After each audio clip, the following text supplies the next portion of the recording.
Magandang araw mga banateros. Ito na naman. Nandito na naman ang inyong pinakapaboritong fake news peddler sa balat ng YouTube, Boss D at your service. Good morning. Ayun na nga, panibagong araw, panibagong kwentuhan na naman. At pasasakitin na naman natin ang mga ulo, atay, balon-balunan, puso, isip at kaluluwa ng lahat ng mga bobo sa Pilipinas.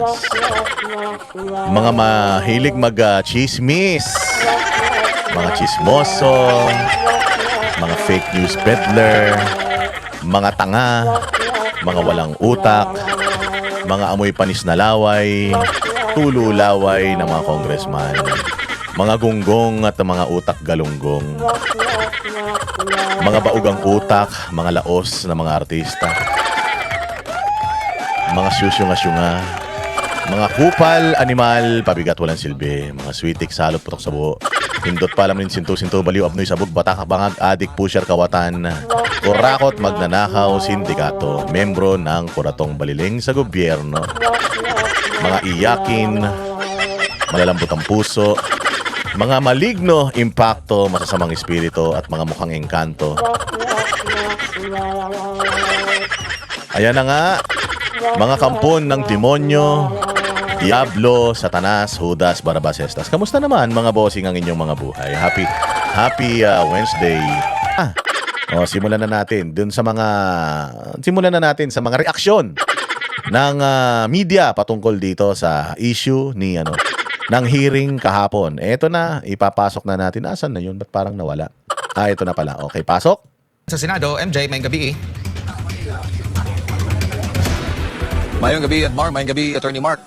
Nabanggit nga kanina yung testimonya ng self-confessed hitman na si Arturo Los Cañas na sinasabing bahagi raw ng DDS. Yun ang problema, isang pang problema yan. Oo. Yung kay Las Cañas. Tang ina, medyo sumablay si Chis Escudero dito. Sabi nga ni Cayetano, what is unseen will never be unseen. What was seen will never be unseen. What was heard, what was said will never be unheard. Kumbaga lahat na nasabi, hindi na yan pwedeng mawala sa isip natin. Lahat ng narinig natin, hindi na yan pwedeng mawala sa isip natin. Kahit mali, pag naipasok na sa isip natin yan, nandoon na yan, nag-stay na yan sa isip natin. So maling-mali talaga. Bakit pinayagan ni Chis Escudero na gamitin etong testimonya ni Las Cañas? Unang-una sa lahat, hindi notaryado. Ang isang papel na hindi notaryado, pwede mong ipampunas ng puwet mo yan pag tumae ka. Walang kakwenta-kwenta yan. Hindi yan pwedeng gamitin sa isang pagdinig, sa isang hearing o sa korte kung hindi yan notaryado. At lalong-lalo na kung yung dokumento na yan na pinagbabasihan mo wala kang personal knowledge. And at the same time, walang bearing. Bakit? Putang ina DDS. Sinasabing bahagi ng DDS, Davao Death Squad, si Inday Sara. Ipapaliwanag ko sa inyo ng matindi para hindi nyo makalimutan. Mga punyemas kayo.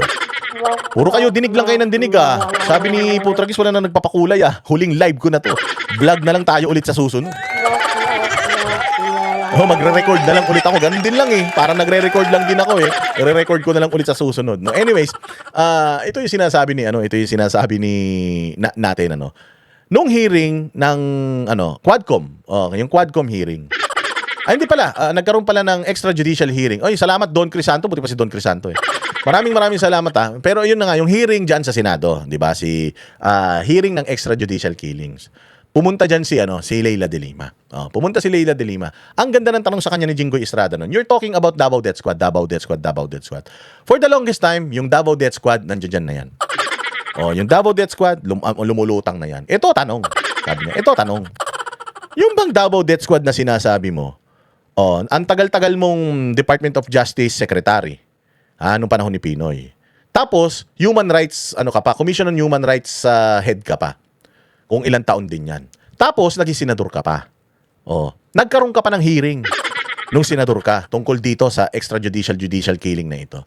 Ang tanong, sabi niya kay Leila de Lima, napatunayan niyo ba yung Davao Death Squad? Sabi ni Leila de Lima, hindi kasi nag-iimbestiga kami, walang tao na gustong tumulong sa amin Walang tao sa Davao na gustong tumulong sa amin tungkol sa pag-iimbestiga dito sa Davao Death Squad. So suma total, wala kayong nakuwang ebidensya na merong Davao Death Squad. May naririnig lang kayo, pero wala kayong ebidensya. Oy, salamat. Nakita rin ako ng mga makukulay na mga bagay-bagay. Gloria. Maraming salamat sa iyo. Ikaw ang pinakamabait na Gloria sa buong mundo. Sana dumami palahi mo. Sana bumalik sa iyan. So yun na nga.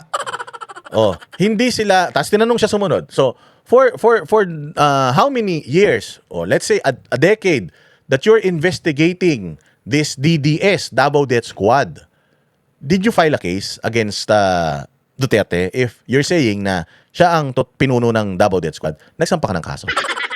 Sabi ni Leila de Lima, wala siyang naisampang kaso kahit isa.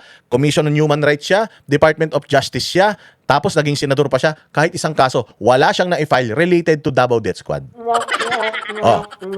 Wala. Kaya nga sila humingi ng tulong sa ICC. Yung kanilang istorya dito sa Pilipinas hindi tumatayo sa korte. Hindi nagmamaterialize. Kaya nga nila dinala sa ICC kasi sa ICC, pera-pera labanan. Sa sobrang laki ng ninakaw nila sa flood control, binayaran nila yung ICC na yan. At yung ICC na yan, ang nananarantado ngayon sa atin, yung mga kaso dito sa Pilipinas na hindi tumayo at hindi pininiwalaan ng taong bayan, doon pinaniniwalaan dahil putang ina yung mga mata ng mga yan, puros mga pera-pera lang. Syempre bigay pugay muna tayo dito kay Divina Red. Divina Red, maraming salamat sa iyo. Pupusuan ko yan. Pag ganyan na mga mensahe, babasahin natin yan. Pagka mga ganyan. Pagka makukulay, katulad ni Jamie Alicia. Jamie Alicia, ha, maraming salamat sa iyo. Kapag ganyan ng ganyan, gaganahan tayo kahit gusto mo 3 araw tayo diretso mag-live dito. Di ba? So Davao Death Squad, ginamit nila yung katarantaduhan, alam mo si Les Cañas? Para si Matubato, 'di ba? Nung hearing hearing ni De Lima sa Senado. Sabi ni Matubato, ako ang inuutusan ni Duterte para pumatay, dumukot, ganito, ganyan, si Pulong. Meron pinatay, may pinatay kami, ganyan. Nililibing namin sa ganito, nililibing namin sa ganyan. Eto na. Oo, putang ina niyan. Nung tinanong siya, so nakapatay ka na ba? Ang sabi niya, hindi pa. Kinang ina niyan. Paano nangyari yun? Mamamatay tao kayo, pumapatay kayo, nililibing nyo sa ganito, sa ganyan. Tapos nung tinanong ko nakapatay na siya, hindi pa. Alam mo, ganyan ka complicated, kasinungaling at kawalang kakwenta-kwenta ang issue ng Davao Death Squad na yan. Natapos na lang ang termino ni Pangulong Duterte. Bago maging presidente si Pangulong Duterte, mayor pa lang si Pangulong Duterte, lumulutang na yung Davao Death Squad na yan. Yun pala, putang na yung DDS pala na yan, Duterte diehard supporters. Yung pala ibig sabihin nun. Totoo pala yung Oy, grabe naman si Am939434. Maraming salamat sa iyo dyan sa Australia. Ha? Mabuhay kayo mga taga-Australia. Kamusta yung mga kangaroo natin dyan? Ha? Mabuhay kayo. Maraming salamat. Mabuti pa talaga itong mga taga-Australia na ito. Oo, mga galante sila sa buhay. Siguro magaan ng buhay dyan. Dyan daw, hindi daw hindi daw hirap ang mga tao dyan. Di ba? So ayan, ginamit nila yon. Mali ni Chis Escudero, pinayagan niya na gamitin yun. Ano pa? Davao Death Squad para establish yung pattern ng violence laban kay Vice President Sara Duterte. May mga development naman kanina kaugnay sa paksa. Puputol-putulin ko kasi sabi ko nga sa inyo, ngayon ko lang din naman pinanood. Kasi gusto ko pare-pares tayo makapanood. Pattern of violence. May sinabi si Matibag doon ng pattern of violence. Yung pagsapak daw ni Inday Sara doon sa sheriff, pattern of violence. Tapos pilit na pilit dahil wala silang mahanap Hanap sila ng iba pang pwede nilang isingit para mapatunayan lang na si Inday Sara mainitin ang ulo niya. Ngayon, yung pagsapak doon sa sheriff, ginamit nila. Tapos, wala na silang makitang iba.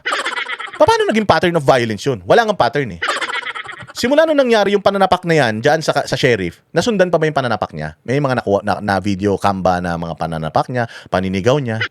May mga video pa ba na nangaalipusta siya? Kahit na audio recording lang nasundan lang yan yung pagiging violente niya nung nandoon na siya sa Kongreso. Yung parang lumabas yung kanyang galit. Bakit? Mantakin mo, Vice President ka, pangalawa ka sa pinakamataas, tinatarantado ka ng mga mabababang uri dyan sa Kongreso. Kinulong yung iyong Chief of Staff, tapos pinapatayan kayo ng ilaw. Sinarhan pa nga siya ng pinto. Nakita nyo nasa ambulansya siya nakatayo. Putang ina, bobo yung pulis na yan. Sabi ko nga sa inyo, hindi ko nakakalimutan yung pagmumukha ng pulis na yan Pag naging presidente ako ng Pilipinas, putang ina, papasilya electric ako, talagang hayop na yan kahit walang kasalanan yan. Kaya wag nyo ako iboboto Wag nyo ako iboboto ng presidente. Pag naging presidente ko, Putang ina, habulin ko lang lahat ng ito mga sa tao. Magkakaroon ako talaga ng vigilante. Oo, magkakaroon talaga ako ng vigilante group. Tapos papabuyaan ko sila lahat para patayin lahat ng mga kriminal sa Pilipinas, pati mga magnanakaw. Oo, gagawin ko talaga yung walang hiya kayo. Kaya wag ako maging presidente, congressman muna. 'Di ba? Oo, walang hiya na yan. Siyempre, magagalit ka talaga. Mag-outburst ka talaga. O, hindi ba? O, ngayon, lumabas. So, pattern of violence, wala silang nakita na pattern. Kasi wala na silang makuha. Wala na silang makuha na, wala na silang makuha ng mga ebidensya na talagang merong pattern of violence si Inday Sara. Wala na. Just one. Tapos, lahat yon chismis na. Chismis na. Ang Davao Death Squad is a myth. Oo. Ang Davao Death Squad is sabi-sabi, chismis, hearsay. Walang proof, wala. O yung mga tumaas ang kamay na Davao Death Squad kami, dadalawa lang, abnormal pa. Merong kriminal mamamatay tao na hindi pa nakakapatay. Tapos yung Las Cañas daw na yun, putang ina, napakaraming kaso nun bilang isang pulis. Patay na yata yung Las Cañas na yun di ba? O so yun ang natin, yun ang problema natin dito sa hearing na ito. Pinipilit nila na masamang tao si Inday Sara kaya hindi natin dapat iboto. Paano nangyari yun? Dadalawang instance, yung pananapak doon sa ang tawag doon hindi pattern of violence yun, kundi isolated incident yun. Oo, isolated case yun. Yung pananapak ng sheriff, bakit sinapak yung sheriff? Sabihin niyo yung buong istorya, bakit sinapak yung sheriff na yun. Even the sheriff hindi nagsampa ng demanda kay Inday at inacknowledge ng sheriff yung pag-apologize ni Inday Sara.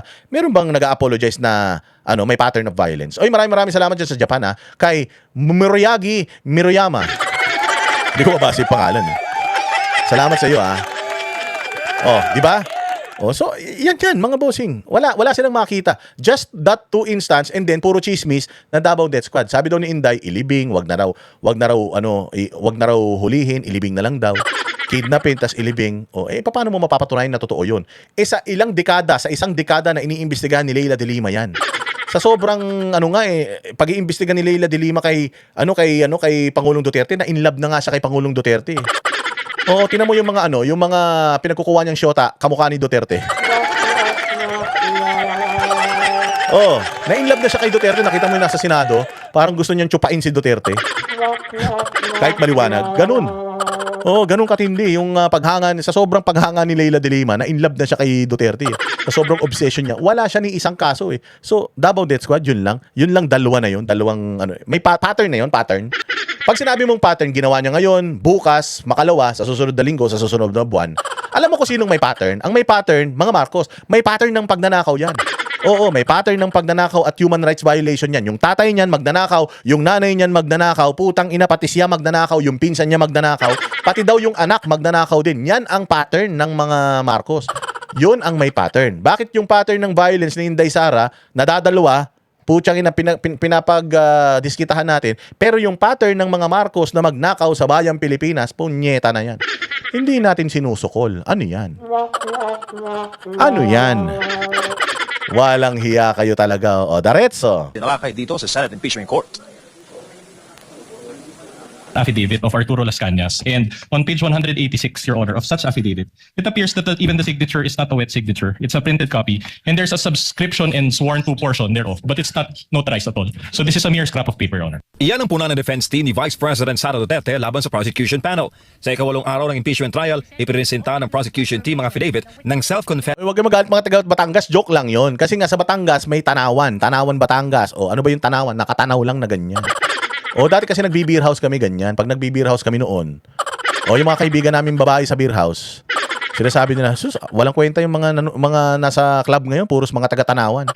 Ibig sabihin mga nakatanaw lang, hindi man nagte-table, hindi man nagbibigay ng drinks katulad ni Putragis. Si Putragis daw, pag nagpunta daw ng beer house niya, putya yan, pati daw, umuwi daw yan, nakabrief na lang. Lahat daw, iniiwan yan, sapatos, relo, sing-sing, kwintas, putyang ina niya. Sombrero, pag uwi daw niya, nakabrief na lang. Ganun daw, kagalante yan si Putragis. Matindi, kaya nagkaroon ng salitang taga-Tanawan kayo talaga.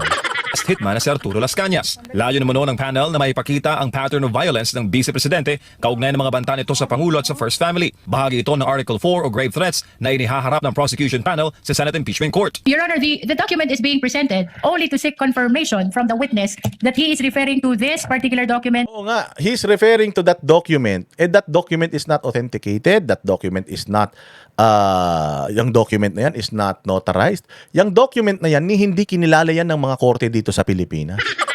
Yung kwento na yan, matagal nang umikot yan, pinagtawanan na yan ng taong bayan, tapos ginagamit nyo pa. Mga walang hiya kayo. O mga wala kayong mga utak talaga.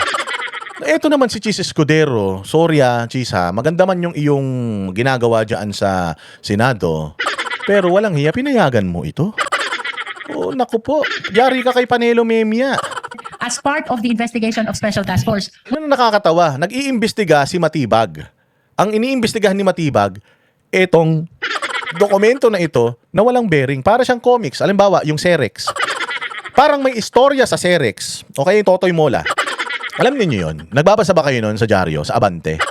Nung matapos si Serex, tinalo si Serex ni Totoy Mola eh. O, nung si Totoy Mola, parang merong isang istorya si Totoy Mola doon, tapos yun ang ginamit mo sa investigasyon. Putangin nang yan, chismis yan. Ano yan? Kathang isip yan. Unang-una sa lahat, hindi notaryado yan. Alam ko nga, pinapanotaryo daw ito, tinatapon daw ng mga notary public ito. Kahit nga daw dyan sa recto, yung mga abnormal na nag-notaryo yan, hindi naman mga abogado, hindi daw tinanggap to dahil walang kakwenta-kwenta eh. Tapos ginagamit mo Matibag, ginagamit ni Matibag sa kanyang investigasyon dito sa death threat ni Bongbong. Kalinaw-linaw naman yung sinabi ni Inday eh. Sabi ni Inday, kapag pinatay ako, ibig sabihin, merong threat sa buhay ko. At kapag yung threat na yan sa buhay ko ay nangyari, isa lang ang gumawa niyan. Ang nagtitreten lang sa buhay ko, 3 tao lang. At yung 3 tao na yan, pag pinatay ako niyan, patayin mo din sila. Yun, conditional. And at the same time, sinasabi ko yun dahil may threat sa buhay ko. Oh, so, ginawa ko yun para una, ma-preempt yung pagpatay nila sa akin kasi sinabi ko na sa publiko, if something happens to me, oh, ito lang ang mga nagpapatay sa akin. And it worked. Hanggang ngayon, buhay pa si Inday Sara. Kasi kung hindi nangyari siguro yan, baka matagal nang patay si Inday Sara. Oo. We are not presenting it to prove the truthfulness of the contents of the affidavit. Pero, giit ni Attorney Mark Vinluan ng defense panel, ordinaryong papel lamang ang affidavit ni Las Cañas at hindi ito nararapat sa impeachment court. Sa ilalim kasi ng rules of evidence, kailangang notarize at sign ang affidavit upang maging public document ito. Makakuha ng presumption of regularity, maiwasan ng hearsay rule at magkaroon ng self-authentication. Such document is unsigned and unnotarized, Your Honor. This is an affidavit. So in other words, without the proper notarization and without the proper signature, then it's a mere scrap of paper. Totoo yun eh. Kaya nga, dito ako medyo na dismaya kay Chis Escudero. Ewan ko kung siguro baka nagte-text sila ni Heart Evangelista niyan. Baka kaya hindi niya na masyadong nahalata ito. Pero palpak na palpak ito. Palpak na palpak talaga ito. Ito naman ang prosecution panel na unnotarize ang gamit nilang affidavit ni Las Cañas. Sa law enforcement po, meron po tayong mga tinatawag na open source intel. At ito po yung pinadala sa atin at ating pong susundan. The pre-marked document, is it notarized? Your Honor, may I raise a question to the witness so that he will answer and enlighten us? Sabihin mo lang hindi. Alam nyo naman na hindi eh. Alam nyo hindi notarized. Alam mo itong pag-upo kasi dito ni Matibag, hindi naman para palakasin eh, yung kaso. Di ba sinabi na mismo ng mga congressman na para mapagtibay yung naratibo. Ano yung naratibo? Ang naratibo na gusto nilang iwan sa utak ng mga Pilipino na si Inday Sara hindi stable ang kanyang isip na mainitin ang ulo niya. Eh kung ako naman Pilipino, mainitin ang ulo ng isang presidente o ng isang taong tumatakbo sa presidente, pero yung init ng ulo niya nasa mga lumalabag sa batas, nasa mga kriminal, nasa mga terorista, nasa mga komunista, nasa mga adik. Oh, ayaw mo nun. Kung ikaw hindi ka kriminal, hindi ka komunista, hindi ka adik, hindi ka law-abiding citizen ka, bakit ka naman magagalit sa isang presidentiable na mainitin ang ulo sa mga lumalabag sa batas? Gustong-gusto mo yun, tama? Tama? O, kesa naman, tahimik nga. Bulol. Lutang. Hindi nga siya matapang. Wala namang halos mamatay na kriminal ngayon. Pero tingnan mo naman nangyari sa Pilipinas. Lubog ang ekonomiya, mahal lahat, mahal. Mahal lahat, si Bongbong na lang di mahal ng tao eh. Lahat dito mahal. Si Bongbong na lang ang hindi mahal. Negative, putang ina, negative 27 na trust rating. Walang yan na yan. Hindi ba? Ayaw mo nun. Kaya nga natin gustong-gusto si Pangulong Duterte. Foul mouth si Pangulong Duterte. Bastos ang bibig niya. Kung ano-ano lumalabas sa bibig niya. Alam mo nga, nung panahon nga ni Pangulong Duterte, sobrang pagmamahal ng tao sa kanya, hindi naging masama ang rape joke eh. Oo, totoo. Masamang-masama ang rape jokes, mga bossing. Sakit na sakit yung mga linis-linisan, bait-baitan, pinanganak sa sabsaban. Diyan sa rape jokes na yan. Pero maniwala ka, yung mga galit sa rape jokes, yung mga galit sa mga sinasabing mga kabastusan ni Pangulong Duterte, lumulunok ng tamod yan. Oo, totoo yan. Oh, mahilig sa premarital sex yung mga yan. Nagpapatira sa puwet yung mga yan. Pagkagaling sa puwet, isusubo pa nila. Ganyan yung mga yan. Linis-linisan, pero puta, ang dudumi ng mga pagkatao niyan. Galit sila kay Pangulong Duterte sa kanyang sinasabi, pero yung kay Pangulong Duterte, ano lang yan, urot lang yan eh. Kwento lang yan eh. Hindi yan, hindi naman niya, lahat kayo mang rape. Wala naman siya sinasabing gano'n. Di ba? Wala naman siya sinasabing gano'n. Wala naman siya sinasabi lahat kayo mang babae. Ako to, sa akin to. O kung anong gusto mong gawin sa buhay mo, gawin mo. Ganun siya. Eh gustong-gusto natin yun. Kahit nga medyo foul na talaga yung mga jokes ni Pangulong Duterte, gusto pa rin natin. Bakit? Kasi lahat tayo may lolong ganyan eh. Lahat tayo may tatay na ganyan. Lahat tayo may kamag-anak na ganyan na joker talaga. Alam natin, dahil matalino tayo, alam natin yung panahon kung kailan nagbibiro at saka yung panahon kung kailan seryoso yung tao. Pagkwentuhang ululan lang, pucha, ululan talaga yan. Ano ine-expect mo? Tangina, magbasa tayo ng Biblia pare-parehas dito. Bible studies na yun. Abnormal pala kayo eh. On why the document is not notarized. You may counsel. So you're admitting that it's not even Yes, your Your pre-marked Honor. copy is not notarized, whether we use that copy or this one. We admit to that, Your Honor. Pero pinanindigan pa rin ng prosekusyon ang paggamit nila ng unotarized affidavit at ginamit pa ang standards ng International Criminal Court o ICC kung saan kasama ang affidavit de las Cañas sa kasong kinahaharap ni former President Duterte sa The Hague. Dito mo talaga makikita na yung ICC, walang kwentang korte yan. Bakit? Kasi daw sa ICC, kahit daw unauthorized, tinatanggap daw nila.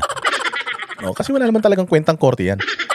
Oh, yun pa ang sasabihin nito ni Bakekang, itong mukhang kaning baboy na kongresista. Oh, sasabihin niya na tinanggap to sa tinanggap to sa ICC. Gago ka ba?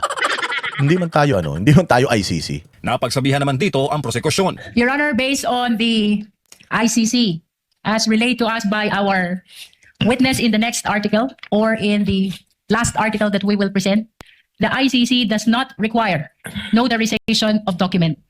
Di ba? Ganyan kabobo itong utak nito ni Luistro. Panis na yung laway, panis pa yung utak. Nasa ICC ka ba? Di sana sa ICC nyo ipinal yung impeachment na yan kung ganyan pala yung sistema na gusto ninyo. Ito naman si Chis Escudero. Sinabi na nga walang notarization yan at hindi dapat ginagamit sa korte, sa kahit na anong korte, ang isang mere scrap of paper. Pinayagan niya pa din. Diyos ko. My goodness. Putang, ano nangyayari sa bayang Pilipinas? Noted, but we are not the ICC counsel. Sinabi mo na we are not ICC counsel. Ba't pinayagan mo pa rin? Bakit hindi mo ini-strike out sa records yung mga pag-site at pagko-quote dyan? Mag-start na ang NBI Director. Oh, ito naman yung isa. Ito matindi. Ang ganda ng mga obserbasyon ni Sal Panelo dito. As in, pagkatapos nung hearing, sumalang si Sal Panelo. Si Sal Panelo na walang pagkakamali sa buhay. Si Sal Panelo na siya lang ang magaling. Kaya minsan gustong-gusto ko rin pinapanood si Sal Panelo. Walang magaling kay Sal Panelo. Hindi magaling yung depensa, hindi magaling yung prosekusyon, hindi magaling yung presiding officer. Walang magaling sa kanya. Alam mo kung sinong magaling sa kanya? Siya lang. Kaya gustong-gusto ko to si Sal Panelo. Pakinggan natin kung ano yung mga sasabihin ni Sal Panelo dito na may punto naman. Bago natin puntahan yung mga nangyari dyan sa Senado talaga. 8 na po ngayon ng impeachment trial ni Vice President Duterte at kasama po natin ngayon para himayin ang mga nangyari sa 8th day ng impeachment trial. Walang iba kundi si dating Chief Presidential Legal Counsel Attorney Salvador Panalo. Sir, Speaking of Chis Escudero, hindi, ganito yan. Nakikita ko yung ginagawa ni Chis Escudero Nakikita ko yung ginagawa niya. Si Chis Escudero, binabalagbag niya itong hearing. Oh. Bakit ko sinabing nakakabuti yung pagbalagbag ni Chis Escudero nitong hearing? Kasi parang binibigyan niya, makinig kayo, importante to. Parang binibigyan ni Chis Escudero ng reason yung grupo ni Inday Sara para mag-seek ng legal remedy sa Supreme Court. So feeling ko, dahil si Chis Escudero, napilitan lang naman siyang lumipat sa kabilang kampo dahil tinatakot siya. Tapos, nandito na siya sa kapangyarihan ng pagiging presiding judge. At ayaw niyang mahalata na kumikiling siya sa kaliwa, kumikiling siya sa kanan. Gusto niyang maging patas. ang ginagawa nito ni Cheese, binabalagbag niya, maganda yung ano niya, yung ginagawa niya, tapos bigla niyang binabalagbag sa mga importanteng bagay. Bakit niya ginagawa yun? Para magkaroon ng reason itong mga Inday Sara Duterte defense to go to Supreme Court at i-file sa Supreme Court yung mga makikita nilang pagbalagbag dito sa Senado. Because umpisa pa lang nung ipinadala ang impeachment sa Senate noong 2025, binlock na ni Cheese Escudero yan 'di ba? Nagalit sila Tito Soto, forthwith, kaya nga nila inagaw kay Cheese Escudero yung Senate presidency kasi ine-expect ng Malacanang, aso nila si Cheese, tutuloy yung impeachment. Alam ni Cheese na mali yung pinanggalingan O kaya binlock ni Cheese Escudero yan, 'di ba? Gamit ang ruling ng Supreme Court, binlock yan. So ganun ang ginagawa nito ni Cheese na hindi natin masyadong nakikita. Huwag tayong basta away lang ng away, minsan tinitingnan natin kung ano yung ginagawa niya. Kasi maganda maganda yung pamamalakad niya. Tapos bigla niyang binabalagbag Bakit niya binabalagbag? Para magkaroon ng irregularity. Kasi this impeachment to begin with, null and void na ito This impeachment to begin with, ano na talaga ito Illegal na talaga ito So, binibigyan ng dahilan ni Cheese Escudero etong grupo ni Inday Sara to mag-file ng reklamo sa Supreme Court. And in the process, baka yung Supreme Court biglang magbagsak ng ruling, di tapos tong hearing na to. Ganun lang yun mga bossing. Diskarte yan. Oo. Sabi nito, kaso hawak na sa leeg si Cheese. Ayun na nga, hawak nila sa leeg si Cheese pero dinadaan ni Cheese yung mga bagay sa teknikalidad. Kumbaga, hawak ako sa leeg pero yung kamay ko kumikilos pa. At nagbibigay ako ng bala dito sa kabila para matapos na tong paghihirap natin na to. Ayaw din naman ng mga senador ng impeachment. Bakit? Ayaw ng mga senador yung impeachment kasi makikita dyan na bobo sila Bobo si Lacson, bobo si Soto, bobo si Subiri, bobo sila lahat dyan. Ang matalino dyan, yung mga abogado lang ang nakakaintindi, yung mga abogado lang. Kaya nga galit na si Erwin Tulfo ngayon na parang lumalabas diyan sa impeachment na yan, bobo sila. Tapos ang matalino, yung magkapatid na Cayetano lang. Galit na galit sila doon. Kasi nga, may expose na bobo sila. Tingnan mo si Rapi Tulfo. Yung kay Rapi Tulfo, may angulo ako doon Ang ganda ng angulo ko doon. Pakinggan nyo mamaya. Pero etong si Erwin Tulfo, kita mo, si Lacson, nakakapagtanong ba si Lacson? Hindi. Kasi pag nagtanong si Lacson, ibig sabihin, wala talaga siyang alam. Kaya hindi siya nagtatanong, nakaupo lang siya. Nakaupo lang siya kasi even yung tanong, hindi niya alam kung anong itatanong niya kasi ma-expose na sa tagal niya ng senador, wala siyang alam sa batas. Na importante pala na ang senador, abogado. Si Tito Soto, tinan mo, pagka nasasaktan si Tito Soto tungkol sa lawyers. Wala akong 4 years na law, pero 29 years na akong senador. Ano naman? Kung 29 years ka ng senador, tanga ka pa din. Kung 29 years ka ng senador, pero nag-hire ka pa din ng mga lawyer para gumawa ng mga pleadings mo, gumawa ng mga speeches mo, ng mga piniplagiarize mo, para gumawa ng mga batas na popropose mo dyan sa Senado, ibig sabihin, importante pa din yung lawyers, importante pa din yung utak ng mga abogado because pag may kaso ka, you hire a lawyer. You do not hire a senator. Bobo. Alam mo si Lito Lapid, no offense kay Lito Lapid. Nananalo si Lito Lapid dahil sikat siya. Nananalo si Lito Lapid dahil malinis man ang puso niya.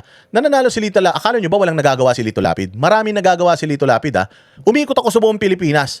Noong kinakampanya ko si Pastor Apollo Kibuloy, lahat ng mga kapitan na nakakausap ko, pag pumupunta ako nangangampanya, kapag kami, yung tawag namin doon, yung town hall, nagta-town hall kami sa mga barangay, lahat ng mga programa ng barangay, nakatanim si Lito Lapid. Programa po ni Lito Lapid dito. Mindanao yun Visayas, programa po ni Lito Lapid dito. Akala nyo walang ginagawa si Lito Lapid? Hindi lang siya epal katulad ng mga Tulfo. Pero maraming nagagawa yan, maraming programa yan. Tiningnan nga natin kung yung mga batas na pinasa niya, mas marami pa yung nagawa niya kaysa kay Risa Ontiveros di ba? Kaya wag nyo masyadong minamaliit yan si Lito Lapid. Kahit ganyan lang yan, maayos yan. Sabi nga dito, Cheese is playing both sides. Ganun. Ganyan kagaling yan si kahit papaano yan si Cheese. Nakikita ko yung ginagawa niya Ako kasi yung tipo ng tao na hindi ako basta-basta magagalit sa'yo. Titingnan ko muna kung ano yung diskarte mo nakikita ko yung mga diskarte nila na ganun Umarap ngayon si NBI Director Melvin Matibag. Sabi ng House Prosecution Panel na He's the most credible witness at abangan ang mga fireworks. Nakitaan niyo ba ng fireworks? And is he the most credible witness? Kuitis siguro. Ayun na nga. Most credible witness, fireworks, yun yung mga ginagamit nilang mga ano mga jargons eh. O tsaka na quitis daw, sabi ni Panelo. Sabi ko sa inyo, si Panelo walang magaling sa kanya eh. Siya lang ang magaling sa kanya. Kuitis. Hindi Why? Una, how can he be credible? Wala naman siyang personal knowledge. She testified too. Wala siyang alam doon sa investigasyon. Pagkatapos gumawa siya ng investigasyon after the fact. Pagkatapos nilang may demanda na, saka siya nag-iimbestiga. Ano mang klaseng paliwanag yun? Pangalawa, for somebody who is the appointed director ng NBI, wala nga siya sa investigasyon, pero hindi niya malang pinag-aralan lahat yun. Kung ano ang punot dulo ng investigasyon ng una at pangalawa, tapos nag-create siya ng task force para imbestigahan, makikita lang po ninyo na ang concentration talaga niya. Naghahanap silang siraan ng si B. Kaya ang galing ni Binluan eh. Ang galing ni Binluan kasi in-expose niya dito eh si Matibag. Sabi niya, Matibag, ikaw ba pasubpi na? Nandun ka ba nung investigasyon? Oh, kasi hindi ikaw ang NBI director noon eh. Wala ako noon. Wala. Hindi ako. Wala akong alam. Oh. So wala kang alam. Oh, ito naman, itong papeles ni Las Cañas. Sinabi ba niya yan sa'yo? Ibinigay ba niya mismo yung papel na yan sa'yo? O hindi naman. So, ibig sabihin, wala kang kinalaman sa kaso na ito. O, wala kang kinalaman. O, ito pa pangalawa. Ito bang kaso na ito, naipasa na sa DOJ? Oo, naipasa na sa DOJ. So, kung naipasa na sa DOJ, dapat tapos na investigasyon. Ba't nag-iimbestiga ka pa rin? Di ba? Kasi ipinasa na sa ombudsman. Ipinasa na sa DOJ. Hinahanapan na lang ng DOJ ng Oy, Glenda Fernando, salamat kayo ha. Paano kaya kung si Gatchalian ang presiding officer? Di wala. Kung si Gatchalian presiding officer, baka 30 minutes lang ang hearing, tapos na. Sa rin yun eh. Inutil din, iniwan nga ng siyota yun eh. Dahil inutil eh. Hindi ba? Hindi ba mga bossing? So, wala siyang personal knowledge. Wala, as in wala. Paano siyang pinaka-credible na ilalagay mo rito? Baka incredible. Diyos ko Lord, sabi ko nga sa inyo, kahit na gaano pa kayo mag-practice ng prosecution, hindi nyo kayang practicein yung cross-examination. Magpasalamat kayo. Si Binluan pa lang yan. Paano kung si Season na yan? Paano kung si Porton na yan? Paano kung si Powa na yan? Putsang ina, sabi ko sa inyo, mapapahamak talaga kayo dito. So, 3 testigo ng prosecution, supot. Si Presidente Sara. At kitang-kita naman sa kanyang mga pananalita na talagang wala silang nakita. Maliban, they're depending on her statement alone. Kasi may pinupunto si Senador Alan kanina na pinunto niya na yun nung nakaraan. At doon mo makikita na talagang itong taong ito, hindi lamang credible, talagang hindi mo mapapaniwala. Bakit ka mo? Ang punto ni Senator Alan ganito. Doon sa statement, lumalabas doon na may 3 mahalagang bahagi ng payag niya na bilang investigador, ano ang tingin mo? Number 1, sabi niya, di ba, meron siya sinabing massive corruption. Number 2, sabi niya na ipapapatay niya. Pero number 3, meron sinasabi, pag ako pinatay, anong tingin mo doon? Anong assessment? Anong evaluation mo doon? Alam mo, ang sagot niya lang ang tinignan ko doon yung nagkontrata siya ng assassin. In other words, ang ganda nun pinaliwanag na yun ni Panelo. Paliwanag ko lang sa inyo.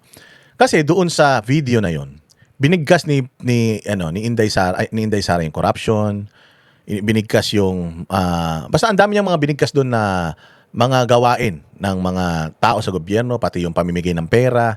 Hindi taga-gobyerno si Lisa pero namimigay ng pera. Sinabi niya lahat yun, which are all illegal act.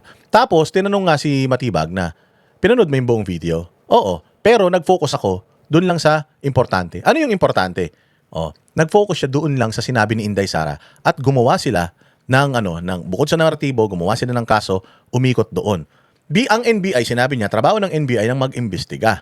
Ba't hindi mo inimbestigahan yung ibang mga narinig mo doon? Kung naniwala ka sa threat ni Inday Sara, naniniwala ka rin dapat doon sa mga sinabi niya before the threat. Di ba? Inimbestigahan mo din sana yon. So, Inimbestigahan mo ba yung mga congressman na sinabi niyang mga magnanakaw? Ang sabi niya, wala naman kasing specific, kaya nga mag-imbestiga ka. Tawagin mo si Inday, tanungin mo kay Inday, sino ba yung mga tinutukoy niya ng mga magnanakaw? Sinabi niya doon sa kanyang sa kanyang mga pahayag before na si Martin Romualdez at saka si Saldico. Inimbestigahan mo na ba si Martin Romualdez at saka si Saldico ever? Hindi pa. Nung umupo ka diyan, nakuha mo yung papeles ni Las Cañas na ang tagal-tagal na noon. Ikaw ba? Kinuha mo man lang ba yung mga nag-imbestiga ka man lang ba tungkol sa mga tao na ito? Hindi. So doon pa lang palpak ka na So doon pa lang alam na natin na talagang tinatarget nyo lang si Inday Sara, pangalawa. Yung asawa mo na congresswoman na tinulungan ng mga Duterte na maging congressman. Yung asawa mo nag-endorso, pares kayong mga walang utang na loob nag-endorso sa impeachment ni Inday Sara. Oo. So conflict of interest yun. Kasi asawa mo, nag-endorso ng impeachment, tapos ikaw, tumatayo ka dyan bilang taga-gobyerno ka. Nag-iimbestiga ka. So ibig sabihin, may conflict of interest na kagad doon. So doon pa lang, maling-mali na. Isa pang sinabi sa kanya dito, di ba, meron kang outburst nung nakaraan. Sabi mo, putang ina mo, papatayin kita. Di ba yung sa isang reporter ba yun o kolumnista? Sa cellphone, inamin niya na siya yung nasa cellphone at inamin niya na sinabi niya yon at sinabi niya yon dahil sa galit niya. At nag-apologize siya doon at gusto niya mapatawad siya ng taong bayan dahil nabigkas niya lang yon dahil sa galit niya. Hindi naman daw totoo yon. Bakit si Inday Sara? Nagsasalita din siya doon dahil sa galit niya. Pero bakit sineryoso nyo? Sabi ko nga sa inyo, kung meron dapat ikulong, ikaw una Kasi matindi yung death threat mo doon. Si Inday Sara, hindi niya sinabing papatayin ko yan. Hindi siya ang papatay. Pero ikaw mismo ang nagsabi doon sa audio recording na inamin mo na ikaw yun. Pag pinatay kita, walang ebidensya. Diba? Yun. Doon pa lang, ka na yari ka na So, papaanong naging credible itong tao na ito? Hindi niya binigyan ng halaga yung pag ako pinatay. Hindi niya binigyan ng halaga na kaya siya nagsalitang ganon kasi mayroon threat sa buhay niya. Hindi niya binigyan ng halaga, hindi importante sa kanya. Hindi rin importante sa kanya yung korupsyon. Kasi kung nag-iimbestiga ka, kaugnay sa isang kalakaran, titingnan mo lahat kung ano mga sinabi niya at iimbestiga mga bawat isa yun para makuha mo yung katotohanan. Pero by just focusing on that particular aspect na nagkontrata na hindi mo nga maprobahan. Tapos tingnan mo yung mga kalokohan niya, kasi daw may persons of interest.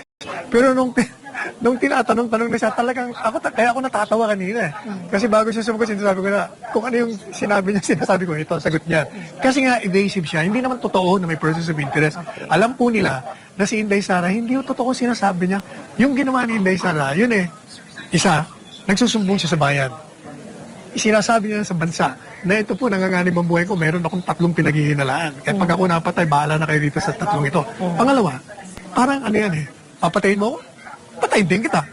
Kumbaga, tinatakot niya rin. Kasi takot siya Kumbaga, baka sakaling pag sinabi ko yung papapatay ko kayo, umatras kayo. Yan ang ibig sabihin nun Pero attorney, may sinabi din si Attorney Matibag that the utterances alone can be basis for security threat. And that sinabi niya, hindi lang daw threat sa buhay ng Pangulo, but it is also a national security.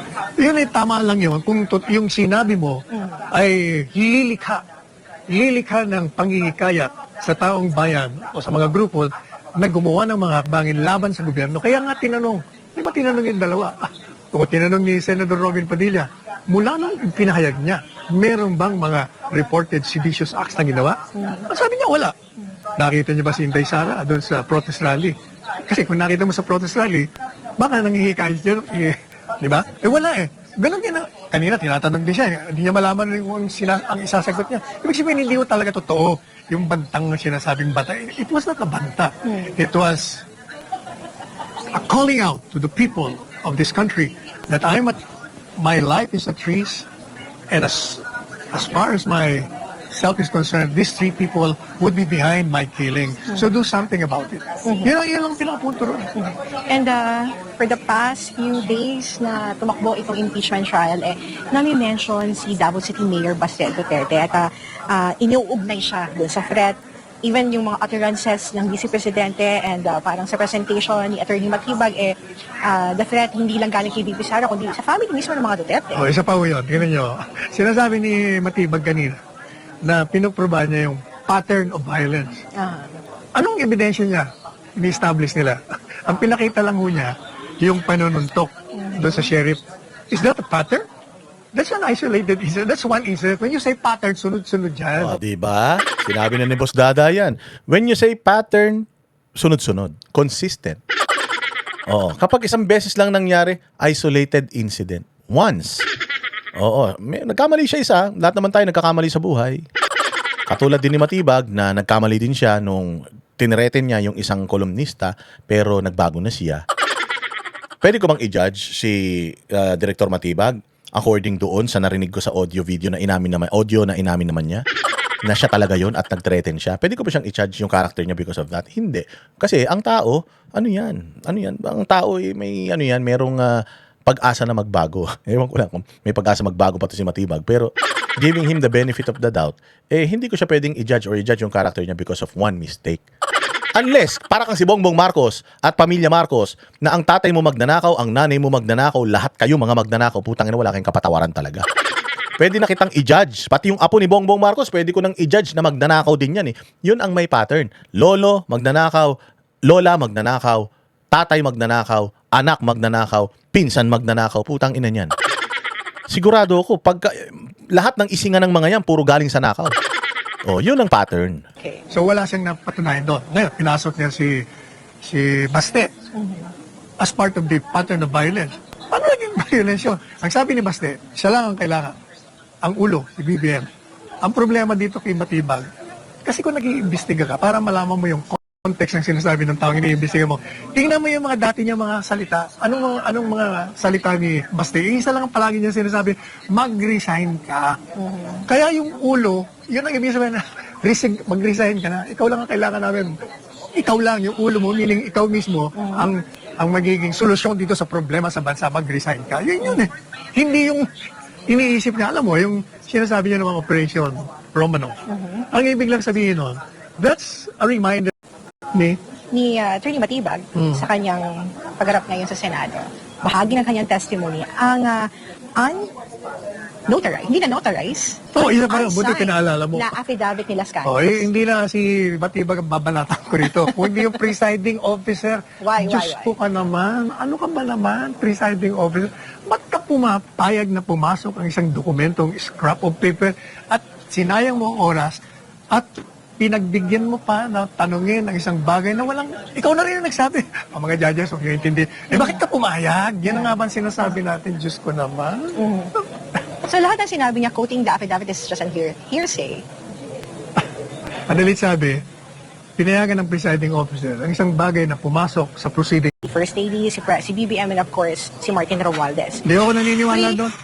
Premature po ba yung kanyang testimony? Hindi premature kung hindi gumagawa siya ng kwento. Hindi ko totoo yun. Ginagawa lang nila kunyari may investigation para palaging buhay. Hindi man nung bantay. Hindi nga bantay. Wala naman nung banta. Otherwise, kasi ano ba ang kasing grabe? Tinanong na, meron ba pangihikayat na naganap? Wala. Di ba lahat ng mga rallies natin puro peaceful? Oo, sige nga. And one point din po, yung defense po pinoint out yung mga columns.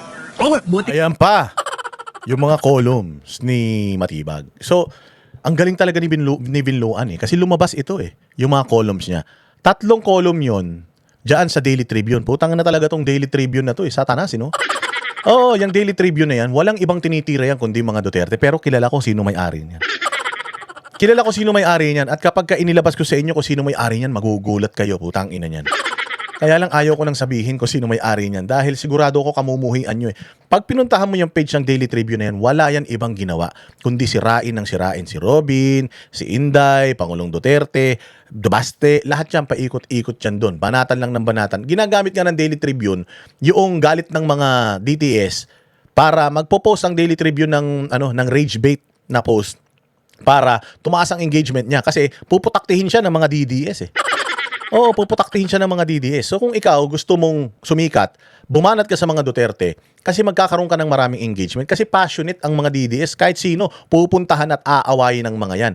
Oh, negative man yung comment doon sa mga comment section pero ang engagement mataas, pinopromote ni Facebook yan, kumikita pa sila ng pera dahil sa inyo.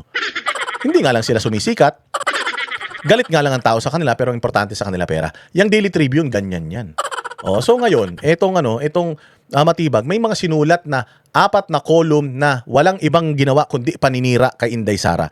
Paninira si Inday Sara, unfit si Inday Sara, Bratinela, ganito, ganyan. So doon pa lang, alam mo na si Matibag, personal, hindi pa man siya direktor, galit na siya kay Inday Sara. So ngayon na naging director siya, iniimbestigahan niya si Inday Sara. So ginagamit niya, it seems, doon sa pagsagot niya at sa pag-expose ni Binluan, ginagamit niya yung kanyang posisyon to go after Duterte. Hindi siya patas. Galit na talaga siya kay Duterte. Kaya lahat ngayon ng mga sinasabi ng mga Duterte, hinahanapan niya ng butas at tinatry niya na kasuhan ng mga ito kasi galit na talaga siya. So, anong tawag doon? Personal. So, pinipersonal, tinatrabaho si Inday Sara. Bakit? Kasi, buti sana kung kakampi ko si Inday Sara kahapon. Pero nung nakita ko na mali yung ginagawa niya, ayun na, iniimbestigahan ko siya. Pero kung noon pa, galit ka na, galit ka, nung nilagay ka sa posisyon, ginamit mo yung posisyon mo para trabahuhin siya, personal yung atake mo sa kanya. Hindi na yun pagganap sa trabaho. Hindi na yun pagganap sa tungkulin. Pamemersonal na yun. Pamumuliti ka na yun. Maling-mali po yun. Salabi mo, yun ang iniisip ko kanina. Ano pa nga ba nakalimutan ko? Itong si Matibag, 3 column, 4 na column, 10 column, kung ano man. Basta, puro paninira kay Inday Sara yun. is not a credible witness. He's a biased witness. You know why? He has written, anong po pwede kong, fiercely, hindi lang fiercely critical, talagang malicious ang paninirang ginawa niya kay Inday Sara. Tatlong column ang ginugol niya para siraan niya, banatan niya si Inday Sara. In other words, galit ka kay Inday Sara. Hindi ko malaman kung anong naging, no more time, I had to leave it. Mga Isa pa yun. sponsor. Kasi nga, yung asawa mo nga, against, tapos ikaw rin against, dapat hindi ka nag-testify. Kasi Ayan, conflict of interest. So, hindi siya dapat nag-testify dahil yung asawa niya nag-endorso, tapos siya galit din, tapos nag-NBA director, tapos umupo pa siya dyan.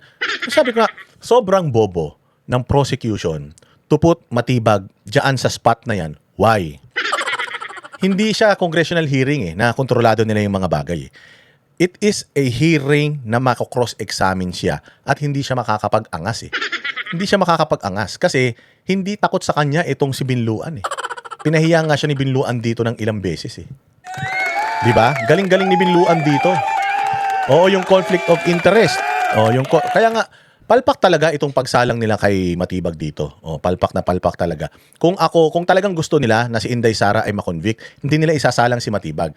Maglalagay ka diyan ng isang malapit sa mga Duterte. Halimbawa, si Bongo ilagay mo diyan. Si Bongo yung tawagin mo. Magugulat ang tao, ha, si Bongo? Tapos ilalabas si Bongo lahat ng mga saloobin niya. Kaibigan ko yan pero mali yung ginagawa niya At saksi ako sa mga bagay-bagay na ito yun. Pero kung known critic ka ni Inday Sara, critic. Tapos yung asawa mo isa sa mga nag-impeach kay Inday Sara. Anong ginagawa mo diyan? Are you testifying or nagpo-propaganda ka lang?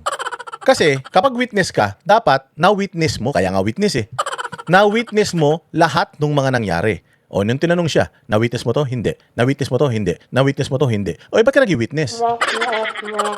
Wala ka naman pala na-witness. Ba't nandiyan ka sa witness stand? Lahat naman pala yan, hearsay lang. Lahat lang pala yan, napanood mo sa balita. Lahat lang pala yan, nabalitaan mo. Tapos, paano naging eksperto ka dyan sa issue na yan? At tulad din nung unang isinalang nila, eksperto daw sa forensic, ano ba yun? Putang ina niyan. Something forensic. Data center forensic. Ganun. Kaya na 2 weeks lang nag-training. Yung pangalawang inilagay nila dyan, ganun din nagtae. Tapos itong pangatlong nilagay nila, si Matibag, putyang ina, sumasabog daw yung mga malalaman natin sa kanya nung tinanong, may investigasyon, sino yung hitman? Wala pa. Iniimbestigahan pa. Walang hiya na yan. Mas malakas pa yung hingal niya kaysa dun sa tindi ng mga sa tindi ng mga binitawan niya diyan sa sa hearing na yan. Tama? So walang nangyari. Dapat naglagay ka talaga diyan yung pinagkakatiwala ng tao. Hindi yung pinakakinaiinisan ng tao. Ito pa. Ang dami nating ipe-play. Ito, pasok. That from this document, Counsel may do so. that your wife is one of the endorsers of this House resolution. Can you confirm that? Yes, the name is sir. It's there. Okay. Now, there's a signature page also. This document is not numbered, but it appears that it's around page 19. Can you confirm if this is your wife's signature? I think I have no authority to confirm the signature. Tayo dyan. Dito pa lang patay na siya eh. Oh, nung tinanong siya, do you confirm whose signature is this? Oh yes, sa NBI agent ko yan. Oh, do you confirm whose signature is this? Yes, sa NBI agent ko yan. So alam niya. O bakit mo alam na sa NBI agent mo yan? Bay, syempre, NBI agent ko yan eh. NBI agent ko yan, boss. Alam ko yan. Oo, nakita ko, pinirmahan yan. NBI agent ko yan, pre. O, puta, eto na. Nung inilabas yung impeachment complaint, eto na. May pirma yung misis niya. Putang ina niyan. O, ito, kaninong pirma to? Sa misis mo? O, anong sagot? Even if she is my wife. So you can confirm the signature of your NBI agent but not your wife? It appeared to be her signature. Patay tayo dyan. So, pirma ng misis mo to? Hindi ako expert. It appears to me that it's her signature but I'm not an expert. I don't know if it's her real signature. Patay. Oh, sa leeg ang tama dito. Ay, ina niya. Hiningal eh. Sabihin mo na lang kasi, oo, sa asawa ko yan. Oh, hindi lang naman yung asawa ko pumirma. Marami pa mga kakampi si Pangulong Duterte. Kasi dito, mabibisto na traidor sila pareho. O, tumulong sa asawa niya manalo, mga Duterte dyan sa Laguna. Siya, dati siyang Duterte, nag-PDP laban pa, tapos ngayon kalaban na. O, so, na-expose dito, bukod dun sa conflict of interest, na itong mga ito, walang loyalty ito. Oo, yari. Lumaki butas ng ilong eh. But I have not confronted with the document so that I can compare it. At any rate, Your Honor, may we allow? With the NBI, it's different. I testified earlier that it was presented to me, and I asked him if he signed it, and I'm familiar to his signature because he's always making submission to my office. So, pamilyar yung pirma ng abogado, o pirma ng NBI, pero yung asawa mo, katabi mo araw-araw, kasama mo kumain, may anak kayo, pinakasalan mo, hindi mo alam pirma niya. Putang ina, pirma niya sa marriage contract niyo, makikita mo yun eh. Sa mga joint accounts ninyo, yung pirma niya, makikita mo yun eh. Sa mga ano ninyo, sa mga kung ano man, yung mga kontrata na pinapasok nyo, nakasama mo yung asawa mo, pipirmahan, kita mo yun eh. So alam ko, ako yung pirma ng nanay ko, kasi nga, yung nanay ko, putyang ina, alam ko na yung pirma niya eh. Nung elementary ko, puro palakol yung grade ko eh. Puro palakol yung grade ko, nakakahiya. So, nung mga una, nakita ko yung pirma ng nanay ko. Tapos, putya yung, siguro mga 3 beses pumipirma yung nanay ko. Habang pumipirma siya, nagmumura siya. Oh, tangina ka talagang bata ka. Wala ka na talagang pinagkatandaan. Hayop ka. Hanggat hindi natatapos yung pirma ng nanay ko, yung pagmumura sa akin nun, hindi natatapos din. Oh, tangina, ito lang ang ipapipirma mo sa akin. Itong grado na ito, demonyo ka. Walang hiya ka. Ang taas-taas ng grade mo sa values education. Sa GMRC tsaka sa religion, ang taas ng grade mo. Pero bastos ka sa bahay. Walang hiya ka. Oo, ang bobo mo sa math dito, pero ang galing mo mag-compute ng mga ginagawa mo sa bahay. Nako-compute mo yung mga ginagawa mo rito. Nagugas na ako kahapon eh. Ako na nga nagwalis kanina eh. Nako-compute mo yung mga ginawa mo, pero putang ina yung mathematics mo pala ko walang hiya ka. Habang hindi natatapos yung pirma ng nanay ko, sa ilang beses tumatak na sa sa isip ko yun. Ako na pumipirma ng pirma ng nanay ko, sa sobrang alam ko yung pirma ng nanay ko. Tayo na yan, mahirap yung pirma ng nanay ko. Putya, nagagawa ko yun. Tayo na nagugulat ang nanay ko, hoy, 4 na taon na, wala na akong pinipirmahang card. Putang ina mo, nag-aaral ka pa ba? Ma. Tayo na, saan yung mga card mo? Ayos na yon. Huwag mo nang isipin yun. Dadagdag mo pa yan sa isipin mo. Problema mo na yung kuryente, tubig, pagkain natin. Poproblemahin mo pa, pati yung grade ko. Huwag na. I'm giving you a favor. Ako nang bahala dun. Okay yan, huwag ka mag-alala. Putang ina niya. Nakatapos ako eskwela, wala sa pinipirmahan. Diba? Alam ko yun. Pucha, ikaw pa, asawa mo. Hindi mo alam pirma ng asawa mo. Kahit isang mata lang bukas sa'yo, alam mo yan. Sinungaling ka. Yun ang ibig sabihin. Sinungaling ka. Alright, that's okay. At any rate, Your Honor, may we request, Your Honor, that we be allowed to submark this particular portion. Again, this is already May we part of request, the Your Honor, records. that the witness be confronted first with the document, and We may we will do that request now. as well that the assisting counsel for the prosecution be allowed to approach. We will do Assisting that. counsel for the respondent may please Ano, magaling ba ako? Hindi nga kayo nagpapakulay eh. Kung magaling ako, magpapakulay kayo dyan. Mantakin mo ha. Saan kayo makakita ng ganyang vlogger, natutuwa ka na, natatawa ka pa. At the same time, naiinis ka, hindi nyo na alam kung anong nararamdaman nyo ngayon. Natataiba kayo, nagugutom ba kayo, magtatanghalian ba kayo. Hindi nyo na alam kung anong gagawin nyo. Ganyan nga galing ang mga banateros. Sa banateros lang meron yan. Consistent yan. Diba? Naalala nyo, no? Oo nga, no? Putang ina, puro pahirap pala binigay ko sa magulang ko. Puro pahirap binigay ko sa magulang ko. Hanggang ngayon, sa magulang ko pa rin ako nakatira, walang hiya, oh. Diba? Ganyan kayo kamahal ng mga magulang. Wala kayong kwentang mga tao, inaalagaan kayong mga magulang nyo. Confront the witness with a document in the presence of assisting counsel for the prosecutor before counsel for respondent requests it to be marked. Witness will kindly look at the document and answer their question. May I first manifest, Your Honor, that the photocopy, the document being presented to the witness is a photocopy. Your Honor, if Oy, yung make-up mo, isagad mo, hanggang dito sa batok, putang ina nakikita. Yung mga bakokang mo sa mukha, nakikita, oh, Luistro, alam mo yung sama ng ugali mo, lumalabas sa mukha mo. Putang ina, kahit inumin mo, mumugin mo yung eskinol. Hindi na talaga aayos yan, nasa ugali na yan eh. Tingnan mo yung tsura ni ano dito, oh, putang ina, parang inaagnas na. we can agree that the court's copy be submarked, Your Honor. And we request, Your Honor, that the first page that we showed and this signature page. The Secretary General of the Senate. Kindly confront the witness with the document so that he may answer intelligently. If you know only, Director Matibag. Your Honor, respectfully, if I may say something, in the Yes, private lobby, Director Matibag. in order to save time in the questioning of Yes! In order to save time, ayaw mo na. the defense counsel, I think he's going to the position if my wife endorses the article of impeachment so that we save time and it's on record, it's a matter of public notice. Yes, my wife is one of the endorsers of the impeachment. Umamin siya, may conflict of interest. Asawa niya, yung endorser, tapos witness siya ng kabila. Oh, so conflict of interest. So doon pa lang, wala na, patay na, inamin niya na, tapos na laban. Wala na. Oh, ano pa pinag-uusapan natin? Ano sabi ni Redon? Hindi daw nila natibag si Matibag. Puta, umamin eh. Paano hindi matibag yung umamin? Noted. Counsel, move on. All right, thank you for that admission, Director Matibag. And despite that spousal relationship that you admitted, you decided to appear and testify today, correct? My decision to be a witness is by virtue of a subpoena issued by the Honorable Court and by invitation of the Committee on Justice and the Prosecution. However, the job of my wife as a legislator is totally detached from me being the director of the National Bureau. Hindi pwede yun. Hindi pwedeng detached. Oo, conflict of interest yun. Bawal na bawal kasi yun eh. Oo, bawal yan, conflict of interest. Hindi pwedeng detached. Congresswoman, pinapa-impeach si Inday. Yung asawa, galit kay Inday. Nung naging NBI director, tinrabaho si Inday. Anong tawag doon? Pinersonal nyo si Inday. May personal kayong agenda galit kay Inday Sara na hindi natin maintindihan kung saan ang gagaling. Yun yung gustong patunayan dito at napatunayan nyo ni Binluan. Napatunayan nyo ni Binluan na kayong mag-asawa to begin with, gigil na kayo kay Inday Sara. Kaya nung napunta kayo sa kapangyarihan, tinratrabaho nyo na si Inday Sara. Hindi na kayo na tumitingin ng iba pang mga anggulo. Nakafocus kayo kay Inday Sara. Gusto nyo lang talagang sirain si Inday Sara. Kasangkapan kayo sa pagsira kay Inday Sara. Yun ang problema. Yun yung pinuprove dito at umaming ka naman. Of investigation. Okay, my next question is, but the court did not issue a subpoena for you to appear today. Actually, Are you saying that you receive a subpoena despite this honorable court not issuing a subpoena? Ayan na, natataranta na siya. Tangin na nyo, tulong. Tulong.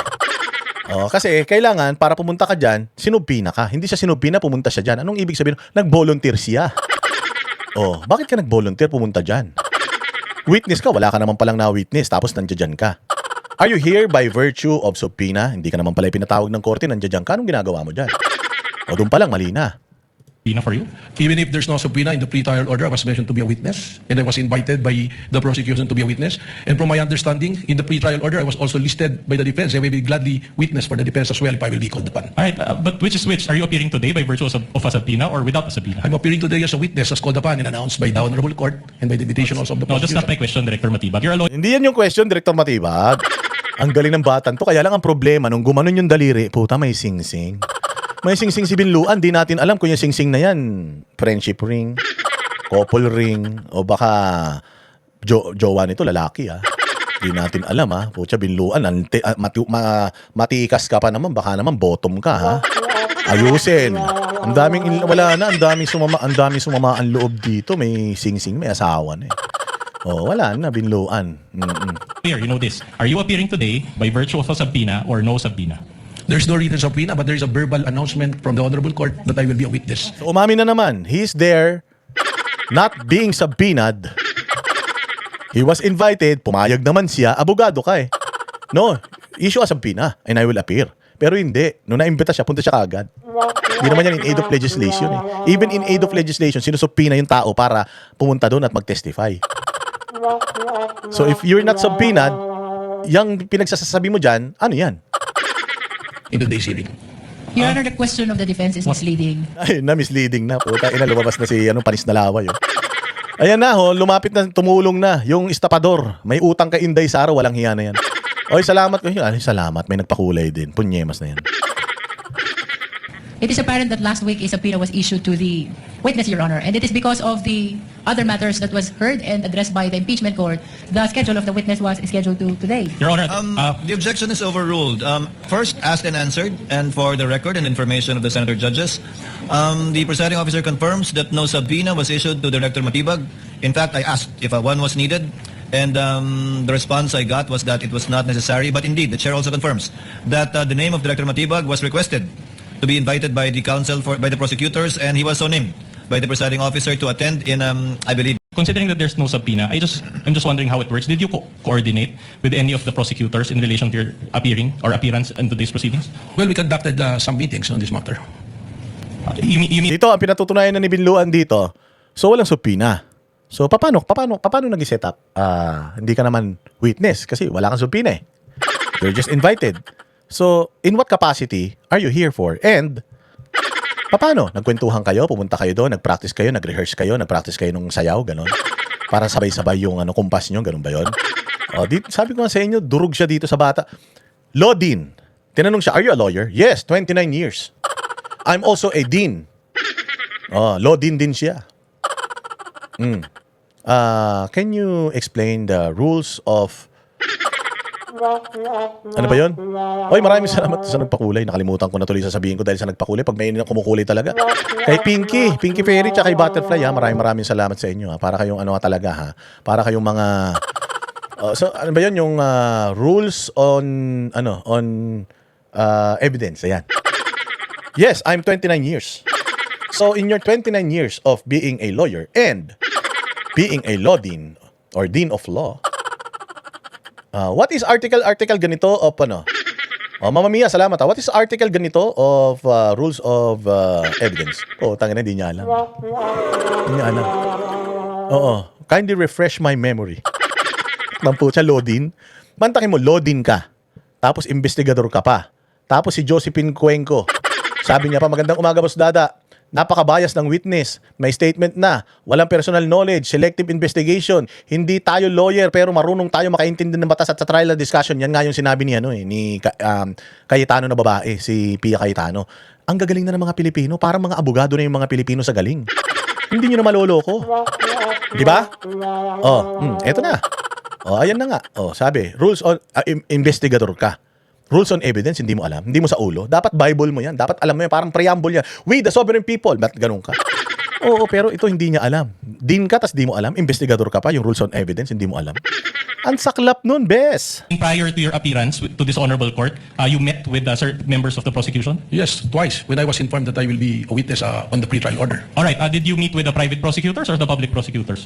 With the chairman of the committee, with the Congresswoman Jerry Miller. And you are confirming in open court that you discussed or you were briefed in that meeting based in your testimony? What was the... Okay, you can explain. Yeah, Natataranta na siya eh. Natataranta na si boss eh. Maricel. Maradag. Maraming salamat sa iyo at saka kay Nabudol. Nabudol ka. Natataranta na siya eh. So, ibig mong sabihin, sir, mayroon na kayong connivance na itong mga ito? Sabi mo na ipag-coordinate ka sa Kongreso yung ng Justice Committee.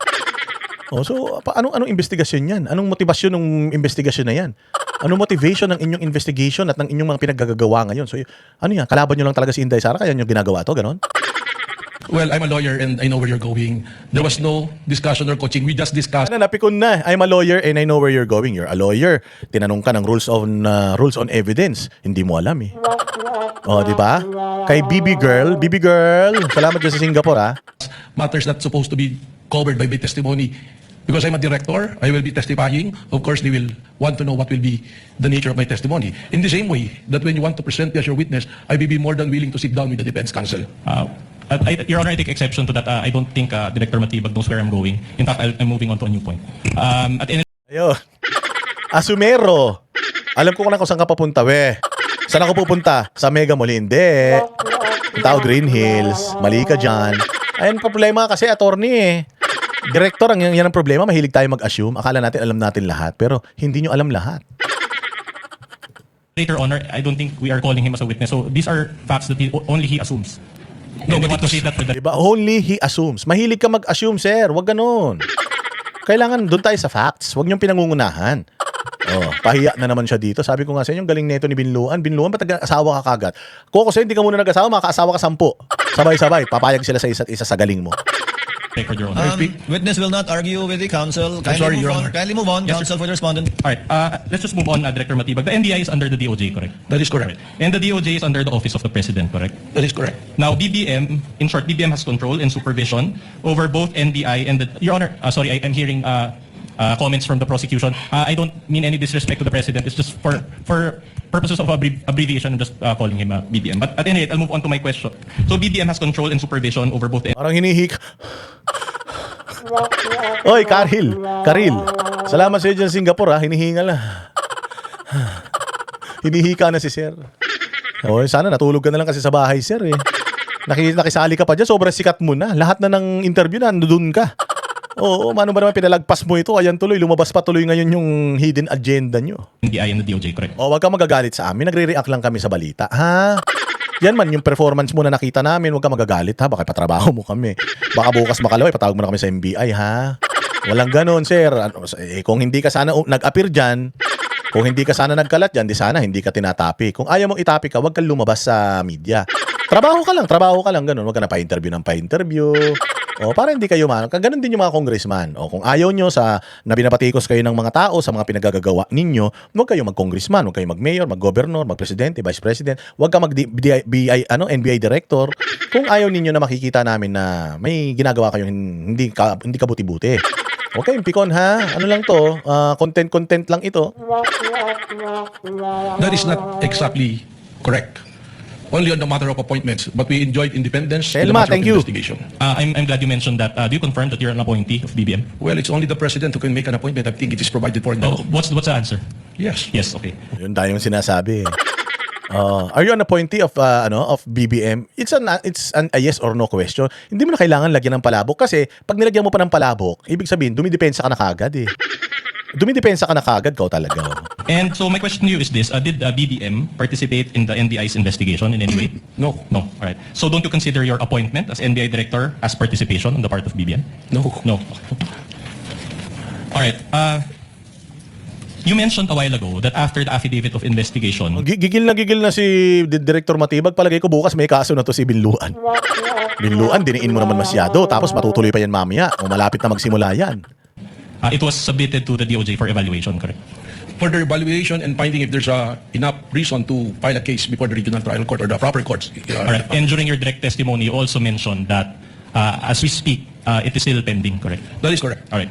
Now, in other words, in terms of formal charge to be filed in court, that is still not available at this time, correct? It's in the jurisdiction of the National Prosecution Service, which is under the Department of Justice.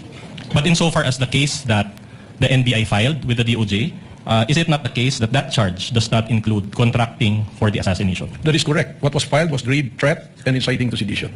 So in other words, at this point, VP Sara is not being made to answer for contracting for assassination, correct? That is exactly what that my testimony covered. That she is being investigated for contracting a person to kill the president.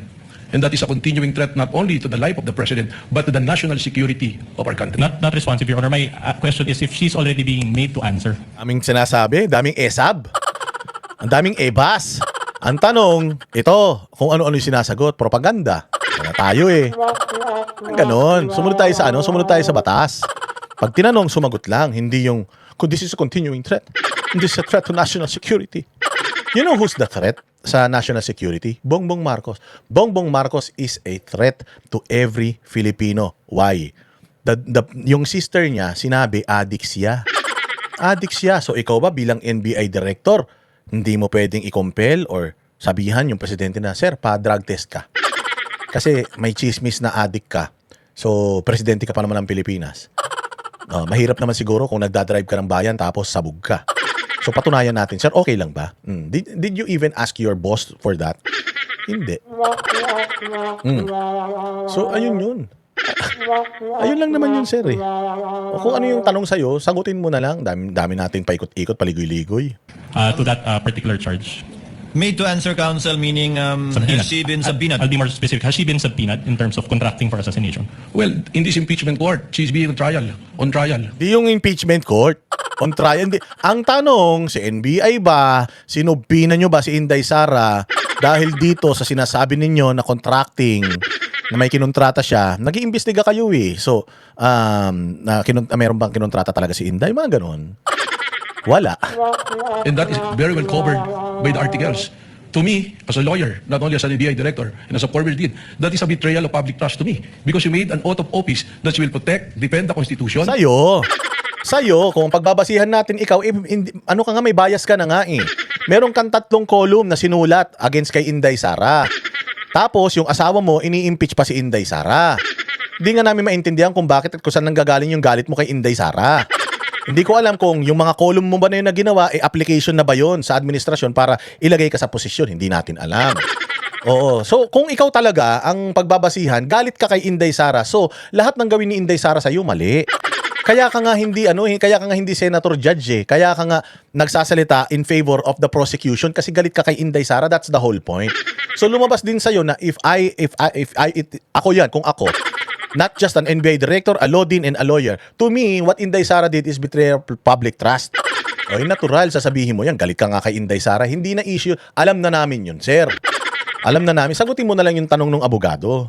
Execute laws. Do good justice to others. Tatawa na si Binluan eh. Taina, nag-ano na siya, nagme-meltdown na siya eh. Director Matibag, let the court intervene at this juncture. That is not responsive to the question. Diba? Even the presiding officer is saying, what you're saying now is not an answer to his question, but you're manifesting, and it's as if sinintensyahan mo na yung tao.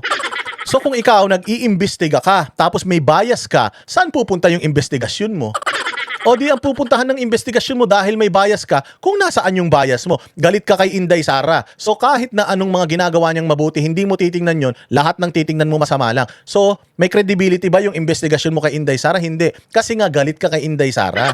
Galit yung asawa mo kay Inday, pinai-impeach siya, tapos ikaw may mga column ka against kay Inday, tapos iniimbestigahan mo siya. Oh, so personal yung galit mo kay Inday Sara. Kaya kahit naman wala talagang dapat ikaso kay Inday Sara, hanapan mo ng kaso si Inday Sara, sumulat ka na ng 3 column na binababoy mo siya eh. Tama, mali. Counsel, kindly just answer the question. Has the NBI issued a subpoena against the Vice President with respect to the crime of contracting a killer, allegedly? At this point, Your Honor, not yet. Not yet. Okay. Please proceed, Counsel. That's enough. So Lang naman pala yung sagot eh. Ang dami mo pang paligoy-ligoy, sasagutin mo lang pala, hindi nyo pa siya pinapatawag. Kasi hindi niya kailangan ipatawag. Bakit mo pa ipapatawag? Buo na sa isip niya na may kasalanan si Inday Sara.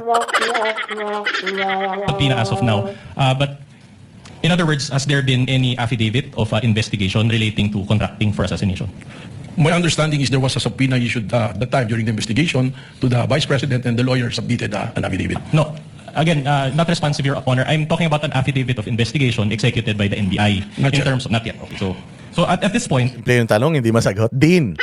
Law dean yan ha. Being a lawyer and a law dean. would you agree with me that the DOJ has not found any basis for contracting for assassination? Wala pa po sa yun. Alright. Wala pa. Pero kay Matibag meron na. So wala. Walang kaso sa NBI, walang kaso sa DOJ. Wala. Totoo ba yung may kinontrata siya? Wala. Narinig lang nila. Mukhang totoo dahil sinabi no joke eh. That's it. But can you prove that in court? Wala. Meron ba kayong hawak na mga tao na makapagpapatunay na talagang merong kinontrata? Wala. Meron ba kayong kontrata na nakita na talagang may pinirmahan? Kontrata, kasi kontrata ibig sabihin may kasulatan yan. Wala. So at this point, as of today, there's simply no evidence to warrant the filing of a formal charge for contracting for assassination, correct? That's why kung babalikan po natin yung aming testimonya, this is a continuing and an open investigation. Continuing and open investigation pala bakit kinini-disclose mo na? Wala na, tapos na boxing. Sabi ko nga sa inyo wala namang ibang magpapahamak sa kanila kundi yung mga sarili lang din nila wala namang iba hindi ba? Ito pa, ang dami nito. Ito pa. Sige pa, pagpiestahan natin 'to. Para maganda ang tulog natin pare-pareho bago magsimula yung impeachment. It does not reflect the exact document referred to by the defense, Your Honor. And that should not be allowed, Your Honor, with all due respect. It is just to illustrate, Your Honor, for the benefit of the senator judges and as well as the public watching so that they can also follow the... Lead prosecutor, we will allow it. So for the information of Senator judges, The counsel for the respondent confronted the witness with respect to these affidavits that were part of the investigation conducted prior to his assumption as NBI director. And the witness simply stated that he has no personal knowledge with respect to the execution, or due execution rather, of these 2 affidavits thus far out of, I presume, 10. May I comment, Your Honor? The lead prosecutor may register her comment. May I know what is wrong with just presenting the exact document instead of the Nagagalit si Luistro dahil pinipresent nung kabila yung dokumento na may mga XXX. Putangin na yan. Notaryado yan eh. Marked as exhibit yan eh. Bakit yung kay Las Cañas hindi kayo nagagalit, hindi notaryado? Oh, hindi notaryado ni hindi konektado dito sa kaso nung pinakita nyo. Putang ina ninyo. Tuwan-tuwa kayo. Oh, pahiyang-pahiya na nga kayo pero putyang ina, basta kailangan may ilabas yan sa marinig ng taong bayan niya. Pero dito may XXXX lang na gano'n, natataranta ka na. Oh. Yan ang sinasabi ko sa iyo, Luistro eh. those which are marked with XX. Your Honor, apps or whatever impression it may give to the witness with respect to the to attending to the subpoena, Your Honor. Short May we to just remove those XX? We don't mind if they flash the documents, but it should be an exact reflection of what the document is. Ganito si Madam mo. Short rejoinder, Your Honor. No need for a rejoinder. Court is ruled, and the court notes the observation, manifestation, and objection of the lead prosecutor. Again, I think it's quite plain that these are documents that the witness cannot or does not have personal knowledge about because he was not yet the NBI director. Counsel may proceed with...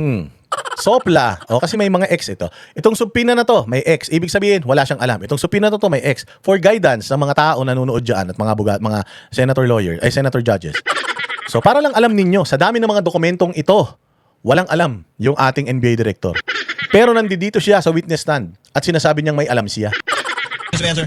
All right, I'll move on. Are you aware that the subpoena was issued to Red Mendoza of Manila Times, I'm aware that there is a, Brico of SMNI, again, That the same answer of the witness may proceed. Witness may answer. Counsel will please proceed. all right, are you aware that the subpoena was issued again to Jason Rubrico of SMNI? same answer, Your Okay, Honor. same answer. And you did not sign that subpoena for I Jason? said same answer, Your Honor. Are you aware that the subpoena was issued to Mikhail Flores of Reuters? Same answer, Your Honor. Your Honor, may we ask, Your Honor, that the law make any comment? The document being shown to him by assisting counsel for respondent. Counsel may proceed. Mr. Presiding Officer, may I speak? Yes, Director. The counsel is not telling anything, but may I request not to cover me so that the people can see me. Yes.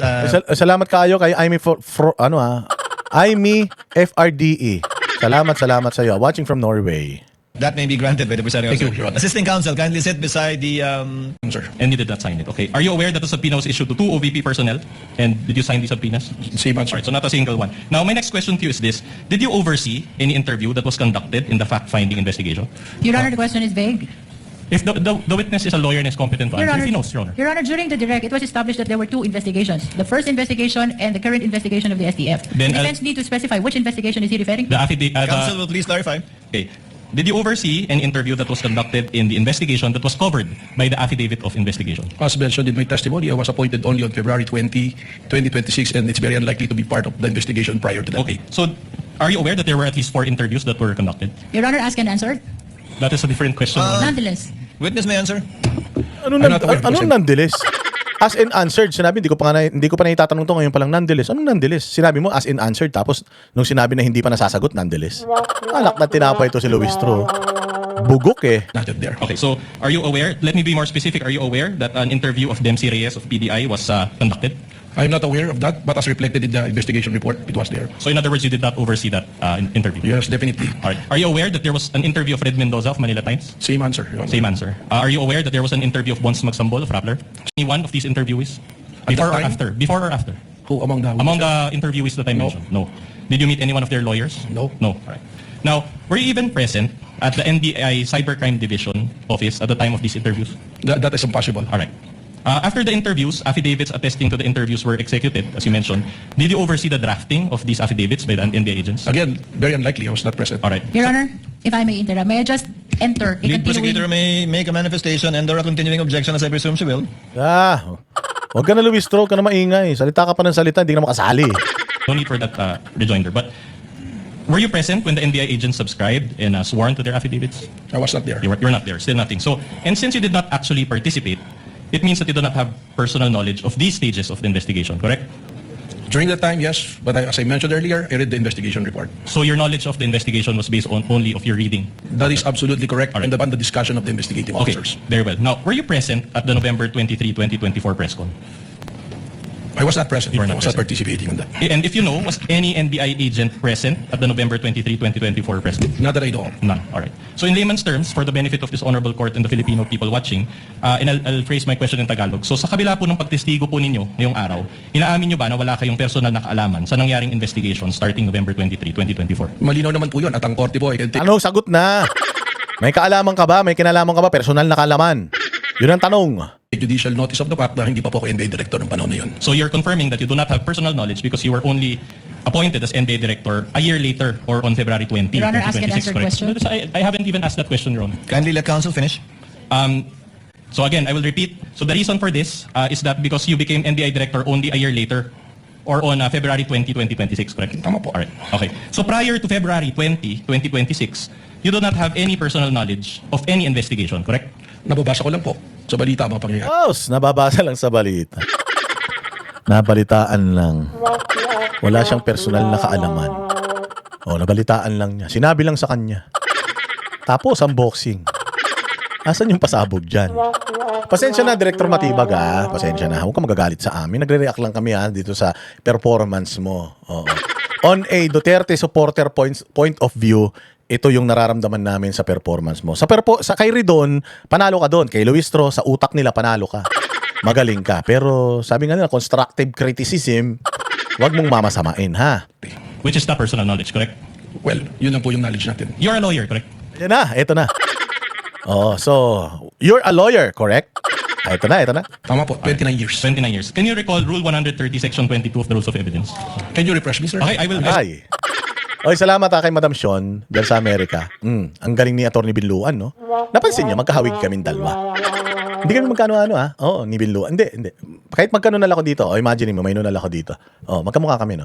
Pero hindi kami magkamag-anak. Huwag kayong mag-alala. Malayo. Hindi kami magkamag-anak niyan. Kahawig lang. Are you a lawyer? Kung ano yung nguso niya, eh. Refresh my memory. Ang saklap nun. Are you a lawyer? Yes, 29 years. I'm also an Odin. What's the... do you remember the rules of evidence? Refresh my memory. Kaya mo sinabing refresh my memory. It's your time to shine, eh. It's your time to shine. You should show people that yes, I know the rules of evidence. Section 28, Republic Act, ganito ganyan. 'Di ba? Yayabang mo 'yan. Niyabang mo nga Lodin ka eh. Niyabang mo abogado ka 29 years eh.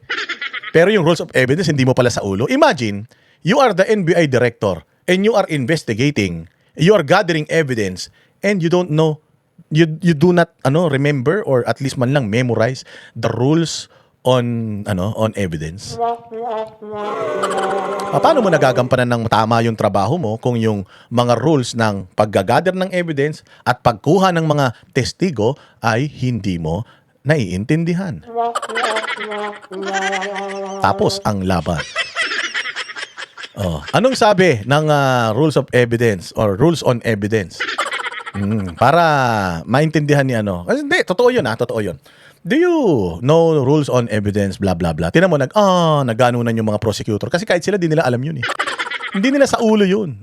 So ang ginawa nito ni Matibag, kung sa ulo niya yun, iyayabang niya yun. Rels, yung rules on evidence, blah, blah, blah, i-recite niya yun. Di ba? I-recite niya yun. It's his time to shine. Pero dahil hindi niya sa ulo, hindi niya mai-recite. At para magmukhang hindi niya alam, at magmukhang alam niya, hindi niya lang sinasabi, refresh my memory. Gumano na lang siya.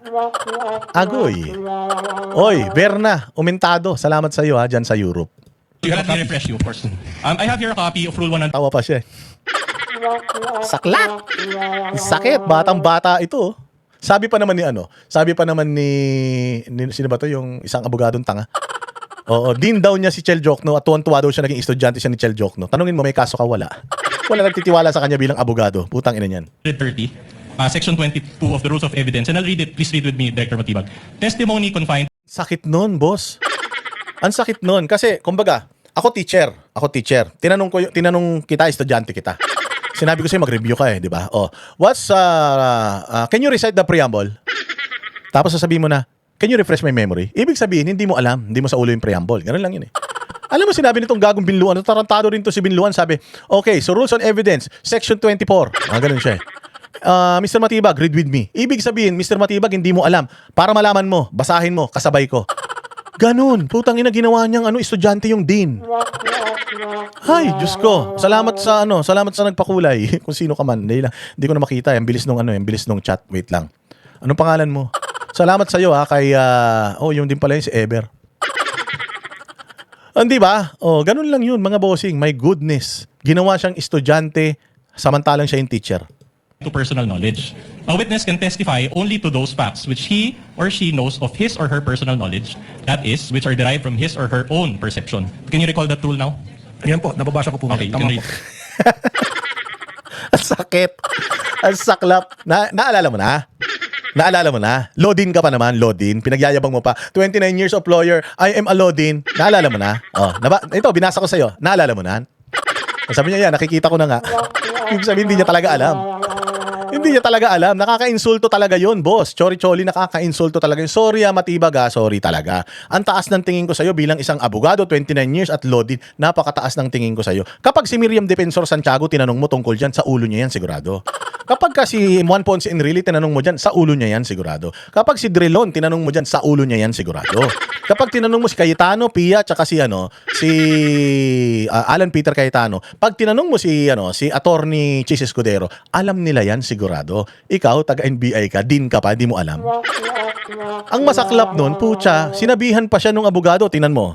Only to those facts which he or she knows of his or her personal knowledge, that is, which are derived from his or her own perception. Can you recall that rule now? Can you recall that rule now? Ang sakit. Ako nasasaktan kay Matibag Sir, inuman tayo.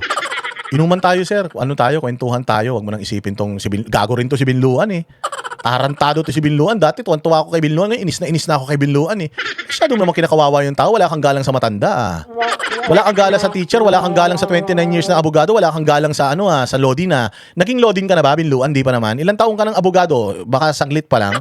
Masyado ka makapagsalita Kung alam mo kung sino ka. Walang hiya ka, Binluan ka.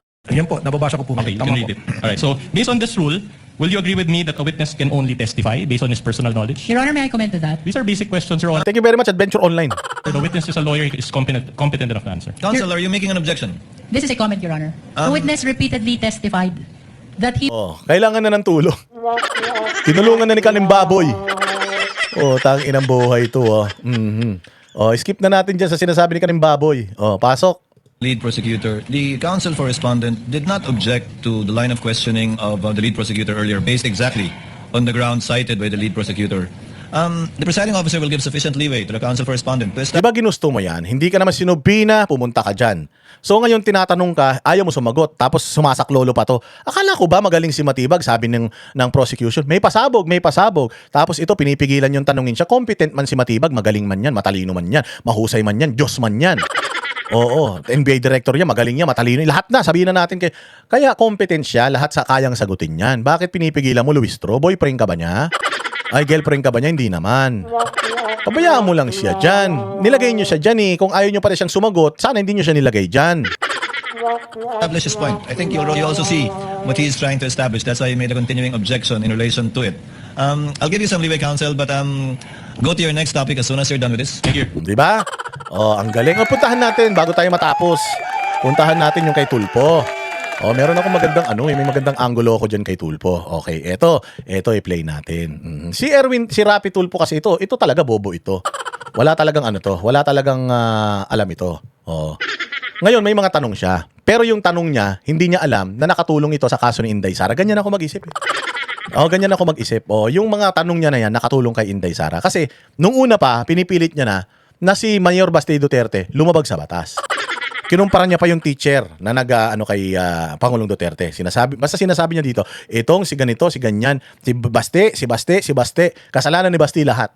Ewan ko kung putang inan to na insecure siguro ito kay Basti dahil hindi ko alam, baka mas malaki burat ni Basti sa kanya, kaya baka sa dami ng babae nito lahat sinasabi, jutay siya, pinagli siya sa silid labuyo, ganun. Kasi insecure siya kay Basti Alam naman natin si Basti, maraming chicks yan.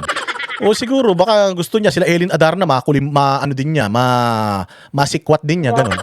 Kasi galit na galit siya kay Basti, hindi ko maintindihan kung bakit Basti ng Basti, gusto niya talaga ipakulong si Basti. Bakit? Ano ba kasing kasalanan ng mga Duterte sa inyo mga putang ina ninyo mga tulpo kayo na dati naman mga pro Duterte kayo, mga hayop kayo? Idol nyo naman mga Duterte ng mga pukin ng ina ninyo, pero ngayon, bakit parang galit na galit kayo sa mga Duterte, putang ina nyo? Pero hindi ko talaga maintindihan dito sa mga tulpo na ito, ng mga adulterer na mga manyakis na ito eh.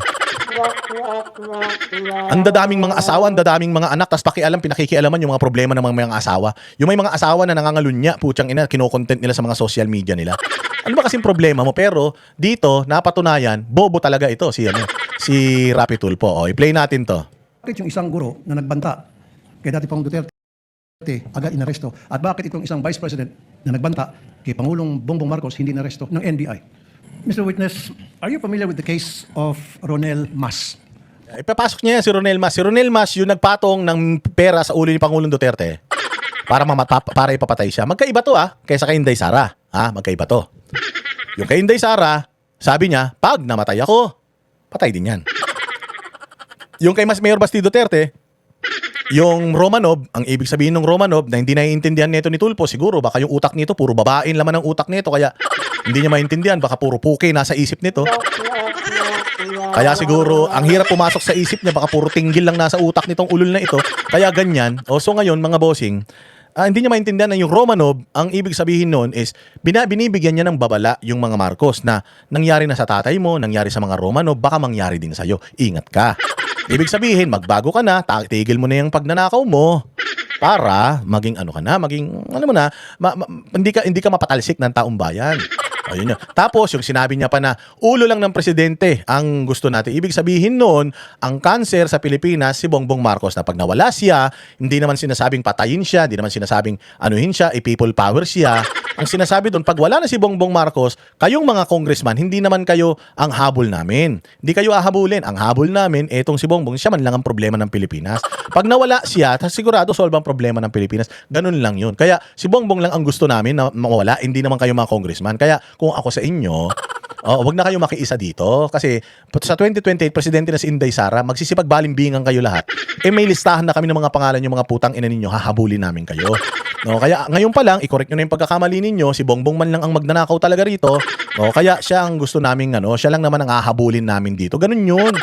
Yun lang naman yung ibig niya sabihin doon. Hindi naman sinabing ulo, putang ina, pupugutan ng ulo. Ano ba yan? Pakaano naman yan? Hindi naman yun ganun. Oo, hindi yung ganun mga bossing. Diyos ko, hindi ko alam kung bakit hindi pumapasok yun sa utak nito ni Tulfo. Nakasama pa itong kanyang pagtatanong tungkol dito sa na ito. Bakit hindi ina-arrest sila Inday? Opo. Napanood ko po yan. At that time, hindi pa kayong NBI director or not connected to NBI whatsoever.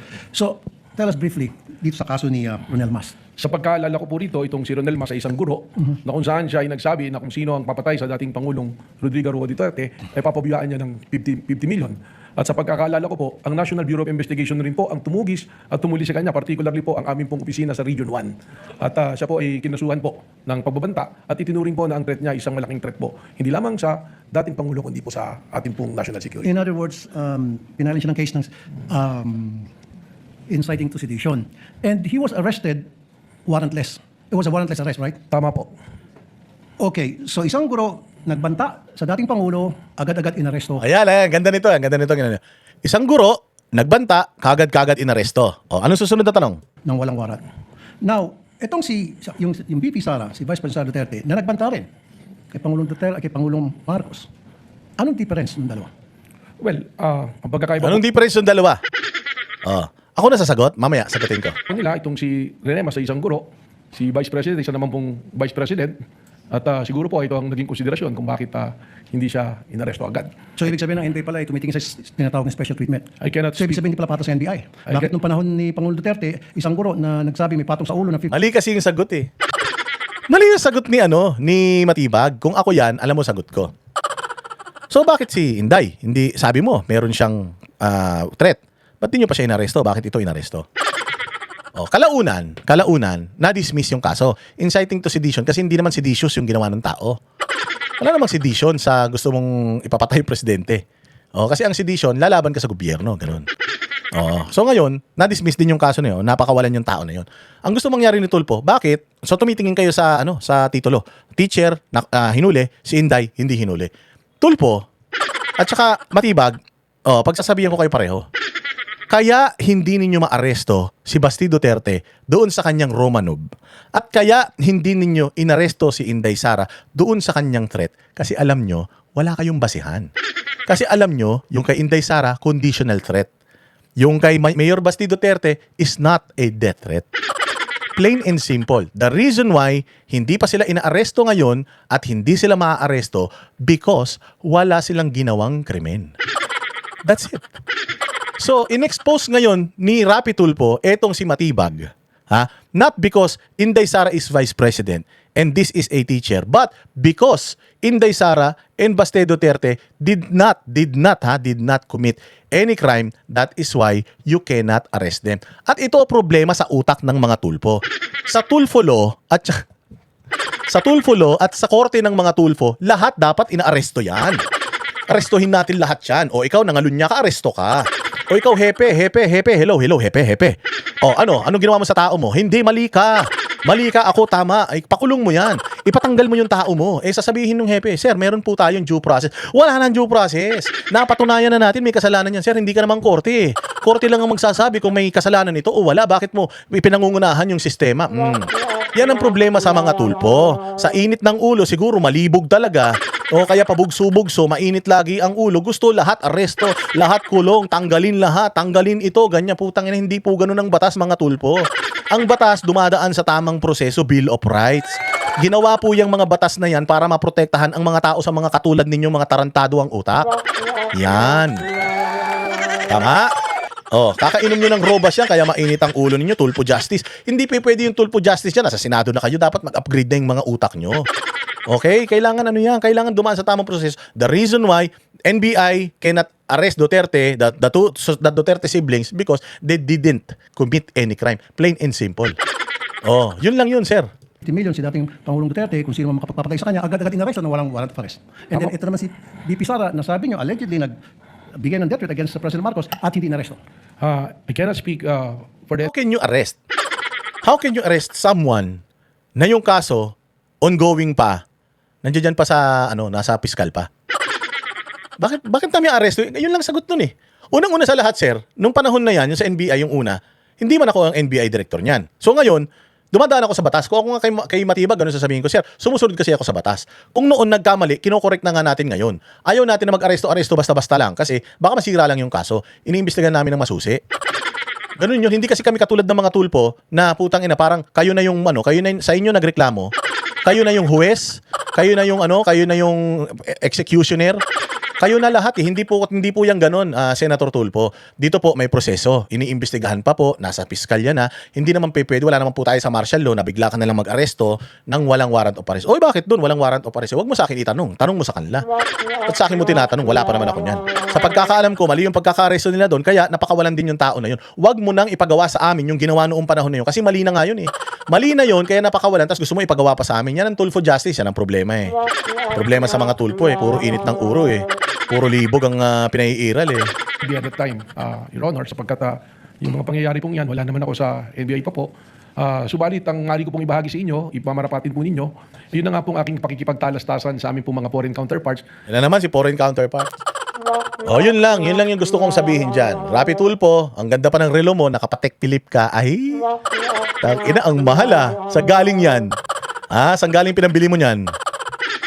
Para kayong kapatid mo, dalawa lang kayo yumaman Sa lahat ng mga broadcaster, kayong dalawa lang yumaman ng ganyan Anong ninyo? Anong formula of success ninyo? Baka pwede share nyo sa amin yan. Oo, para naman makaahon kami sa hirap. Di ba? Ay, nako. Ang haba na nito. Okay na to. Mga kuripot naman kayo. Maraming salamat sa inyong panonood. Mabuhay kayo. Salamat sa inyong pagtangkilik sa ating channel.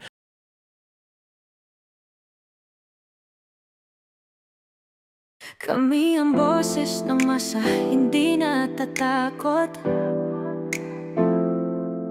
Katotohanan lang, di kami nalulunod. Walang bahid ng sismis, lahat ay totoo. Kahit sino ka pa, pag mali ka babanatan ka. Walang pinipili kulay, wala kaming kinikilingan. Basta para sa bayan, kami lalaban. Pagdama palakpakan, pag mali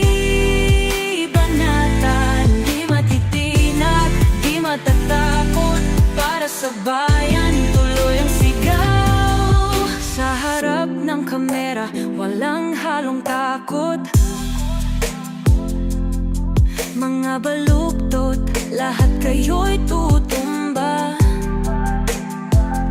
Ang hustisya at totoo, yun lang ang mahalaga. Kahit sinong harang, di kami matitinag. Walang pinipiling kulay, wala kaming kinikilingan. Basta